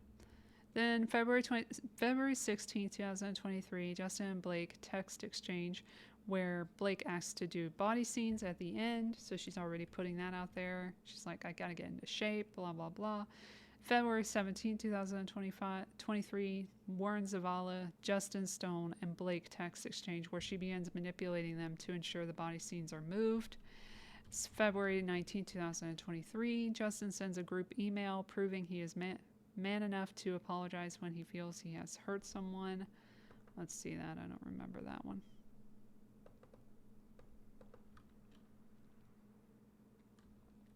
Oh, wow. It's long. I hope you've had a beautiful Sunday. I've been in some deep prayer and reflection since our meeting yesterday, and I want to share a few things. First of all, I want to apologize to the group, especially to Alex. I've been feeling the pressures of mounting this film, and more than that, the responsibility to all the people who have suffered all forms of abuse in their lives. And he goes on, just apologizing emphatically to her. And thank you for helping with the film and everything. P.S. I heard you all yesterday. I know it's crunch time, and it's been crunch time for some time. I was up all night working on the script and trying to figure out more cuts. We will be getting there shortly. And because he's Baha'i, he has like a Baha'i motto at the end. Okay. Then we've got Ryan Reynolds text messages. This is his one, the creepy one, to Justin Baldoni on February 28th. I'll show you how creepy. He already set the tone. Remember, it's all because of the sexy comment that we're here for Justin Baldoni's part of the case, that he was alleged to have said that Blake looked sexy in an outfit in her character. So this is how everything started with these fuckers, with Ryan. 5:47 a.m. on the 28th of February. He says, "Hey Justin, sorry for the delay. I've been in a writing cave and the girls are sick again. I'm told they have an immune system, but it's in beta testing. What a loving and generous message. Thank you." This is the one where he's like, "Oh, could we be friends? I really want to be friends, blah, blah, blah." And really extending some cringy kind of vibes to him. Then he says, "Thank you. We're both looking forward to getting to know you and your family better. We're also big fans over here since before we met and more so after. You've been a wonderful collaborator with B, and that means a great deal to both of us. Being a stand-up person is everything, and you've been just that since day one. Thank you. You've hit the jackpot with B. She literally passes on every film and every filmmaker all the time." Does she? Damages. "But one thing I know, and I speak from a deep wellspring of experience here, having her in your court behind the scenes as a creative is invaluable. I'm certain Sean Levy would say the same. Some of the greatest creative decisions I've made are in fact Blake. The same goes for Sean. The acting is a small piece of a pretty astounding patchwork quilt of creativity. More than anything, I rely on her taste. Far beyond movies, I rely on her taste for all aspects of my businesses. That multidimensional creative output is something I can see in both of you. I'm excited for you to work together. I'm excited for Blake to crack open her creative piggy bank with someone as dynamic as you. This is going to be incredible. And thank you for understanding what it means to me personally to have my family reunited as soon as possible. Nothing means more to me. Nothing means more to her either. I can promise you, we're hardwired for keeping our family together. It's how to win us and also how to kill us when we can't. We never split up, ever. It was a huge thing for us on this film. I tried to push our start date, but Marvel booked studios last July and Hugh's timing was locked. I've been frantically smashing out my third pass of the script to address structural changes, but mostly to get our budget down and shorten the shoot so I can fly back with the girls when school starts. We see and appreciate that you have already moved significantly to make it work with her schedule because of the film she'd already committed to, which thankfully she was able to gracefully punt. She tried before but didn't share how hard. All this to say, I'd have your line producer's face tattooed to my perineum if he, she, they can figure out how to start 2 weeks earlier. Completely understand how big of an ask that is, but the perineum is one of the most nervy parts of the human body to expose to trauma. So, looking forward to seeing you, and thank you again for all you're doing. I happen to adore you, Justin. XO. Okay, Gossip Girl. Then it says, March 13th, 2023, Justin and Blake discuss casting of Atlas and miscellaneous talk. They want a black actor, or he wants a black actor, possibly. She's like, okay, sure, but then they don't go with one eventually. Don't know what happened there. March 22nd, 2023, Justin and Blake text exchange about someone from Gossip Girl, possibly Penn Badgley. Interesting. Let me see if I've even seen this. Look who started today. OMG, my world's colliding. He looks exactly the same. And so do you. Must be some weird Gossip Girl time collapse you were all in. So if it's okay, every once in a while, I'm going to start sending you some things to take a look at so I can get your ideas, specifically related to Lily. Here are the current options for the Lily Blooms logo for the flower shop. Would love to know which ones stand out for you. So he's getting creative input from her. March 29, 2023, Justin and Blake text exchange where she is sick again and he offers help. Very nice. April 3rd, 2023, Justin and Blake text exchange where Justin asks Blake to send love to a potential new castmate. Don't remember this one. Hope you are basking in the sun in the Bahamas. Just heads up, blank is reading. Agent likes for him. If you could help send him some love about how great he would be in this and that we love him, I think that would be helpful. That could be helpful. For sure. I don't know him though. Through agents? I'm writing him a letter, but sure, maybe through agents. I have my agent Danny back channeling. I just know if I heard Blake Lively wanted me, it would mean a lot because it did. And then April 4th, 2023, Justin and Blake text exchange discussing Brandon Feakin's casting. I love that they used his real name.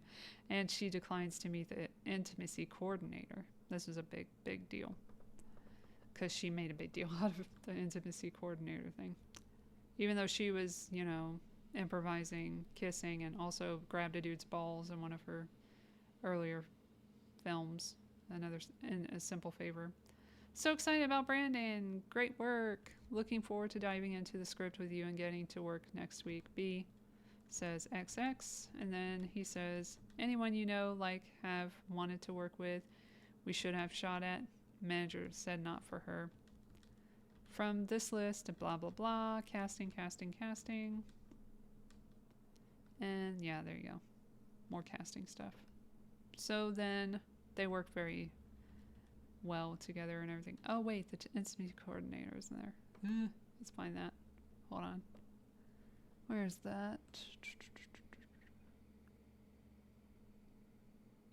Oh, it's here. Can meet her when we start. Thank you though. Because I don't have an IG, can you text me the ones you like? Blah blah blah. So yeah, he does introduce her, and she's like, not right now. April 8th, 2023. Justin and Blake text exchange where she says the weirdest fucking shit ever. Wait, what? Uh-oh. We might have a problem. Well, anyway, she's like, let's practice a scene from the movie. There's ball busting and never with teeth. Don't worry, it's never with teeth. Oh, here we go. Finally. Okay, cool. That scared me for a second. Okay. Then we got... I can send you my pass at the roof or just read with you when we get together next week. Let me know what you prefer. If you knew me in person longer, you'd have a sense of how flirty and yummy the ball busting would play. It's my love language, spicy and playfully bold, never with teeth, and him serving it back to her is just as important. You don't usually see both the man and the woman with such agency and humor. Anyway, I can act it out for you next week to make sure it comes through. Or I can send now. Let me know what you prefer. XX. And he responds, sorry, I was crying my eyes out as kids and family just left for another 5 weeks and it was a shit show. Just send. I mean, yes, send. It's so important to the film. And can't wait to play and find it. I agree so much. Lily needs to be strong and witty and playful and bold. And that's why I wanted you. It's also one reason why I wanted to age her up. If a woman like you could fall into that relationship, let's just ignore the background. That's what I do every night. Then anyone could. And the more we love them, the more devastating Act 3 is. Okay, they have more information there. Okay, so then we go to April 11, 2023. Justin and Blake text exchange where Justin holds Blake's baby and they discuss casting. Crazy.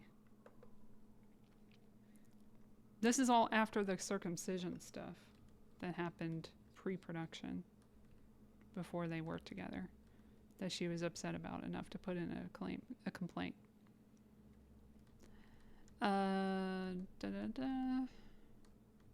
Thank you for letting me hold your baby. Made my day. Can I connect you with you? Can I connect you with Alex directly? Of course. Thank you for wanting to. You gotta send me the photos. So she's all nice and stuff there. Then, same day, crazy. April 12th, 2023. Oh no, the next day. Taylor Swift and Blake text exchange where Taylor agrees to compliment Blake's script. This is the stuff that came out recently from the unsealed documents from the MSJ.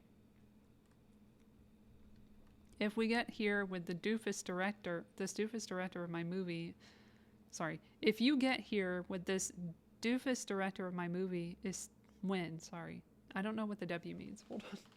If you get here when this doofus director of my movie is still here, I'll be ushering him out, but hope he's still here. Can you do me a huge favor? I need help with him. Can you tell him you're excited for the movie, that you read the book, but what you're freaking out over is the pages I sent you? What a magnetic scene that is, or whatever descriptives you're comfortable with. I'll send you the scene. You don't have to read, of course. It's a quick read.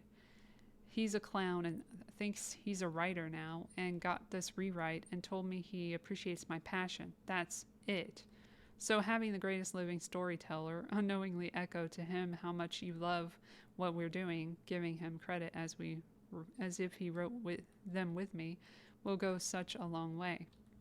You dug a movie out of a grave once already for me. And then she says, I'll do anything for you. I love you. Thank you. Text me when you're on your way. I'll have Molly meet you in security and garage. Headed your way. I'm on your street. Sophia headed down now.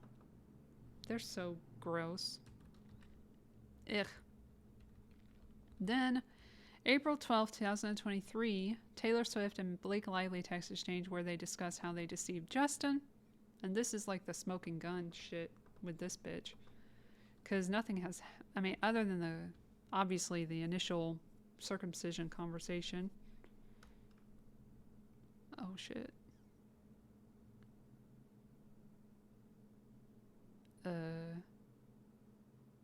Oh no.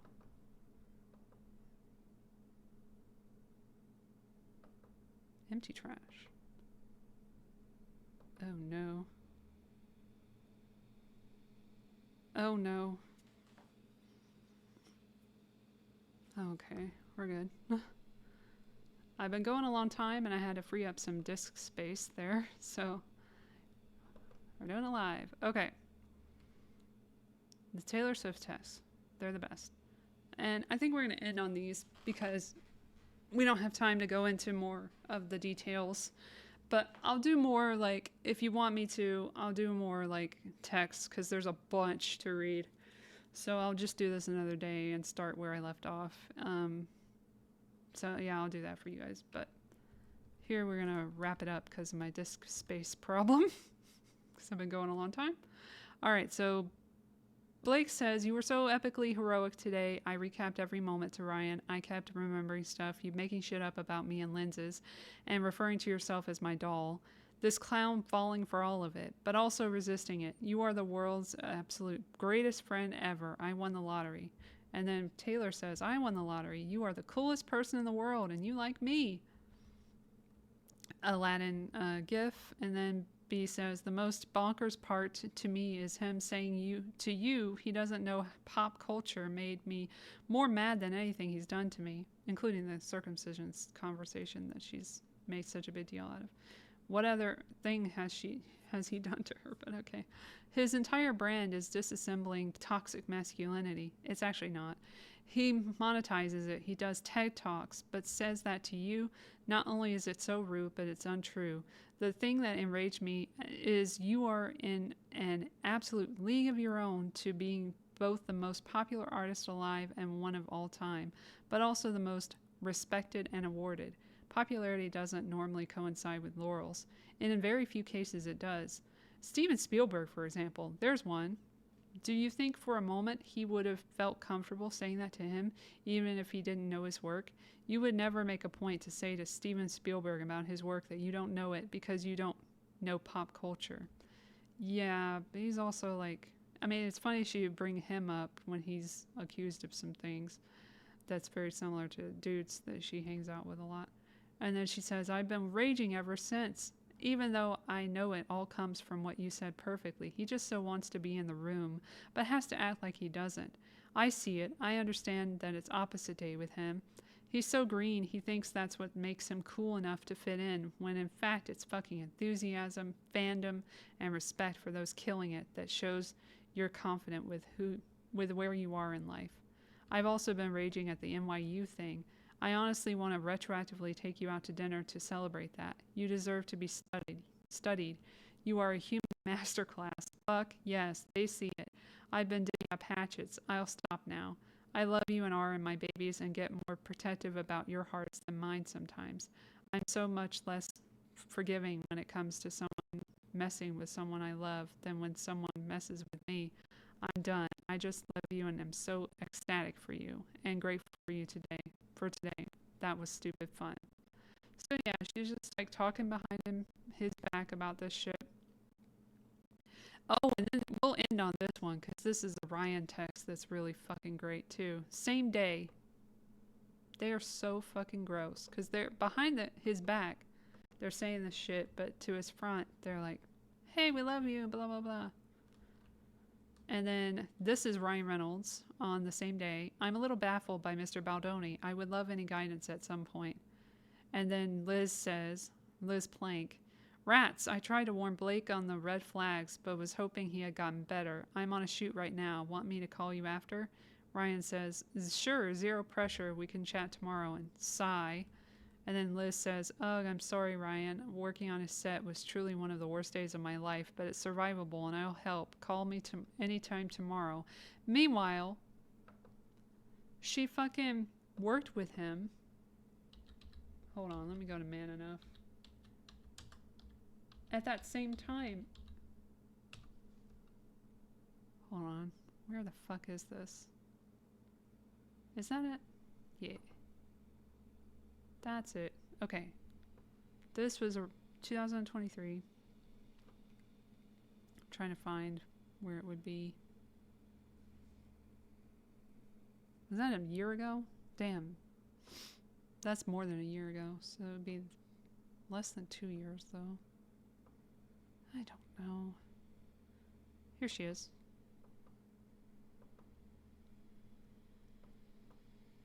This is from... Okay, that's December 11th. As late as December 11th, 2023. And this is 2023. So that's like later in the year that she's still on the podcast. She's like, that's the worst time of my life being on the show. You're still on it, you stupid bitch. Anyway, yeah, we're going to end right there. What else do we have? Oh my gosh, there's so much. Yeah, so watch No Other Choice when you get the chance, I guess. And I hope you guys have a great and safe February, because it's getting crazy out there. So just stay inside as much as possible. I don't know. COVID, I guess. No. But thanks for watching. I'm going to split them up so you guys don't have to hear me for over 2 hours if you don't want to. You can also, you know, check out the sources. Do your own research, as they say. Don't take my word for anything. Use your own brain. I encourage that. Critical thinking. It's very important, especially with AI around. So yeah, the next episode, February, we'll see how things are. See if things let up at all.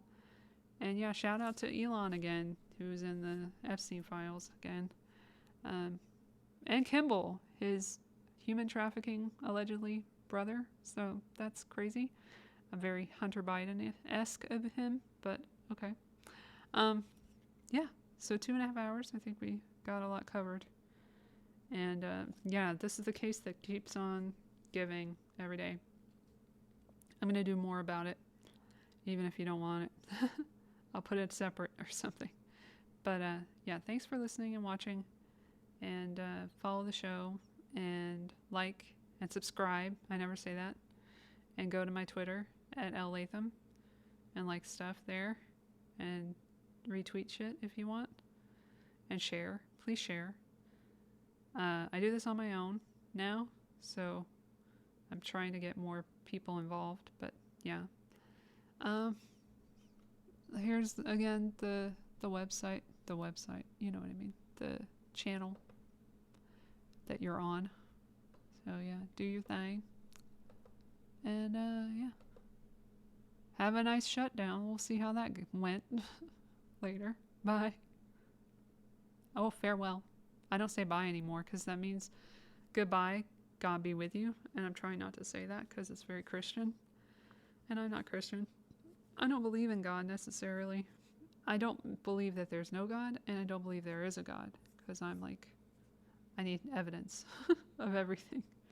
And I have no evidence. I have evidence of universal complications and interventions, thankfully.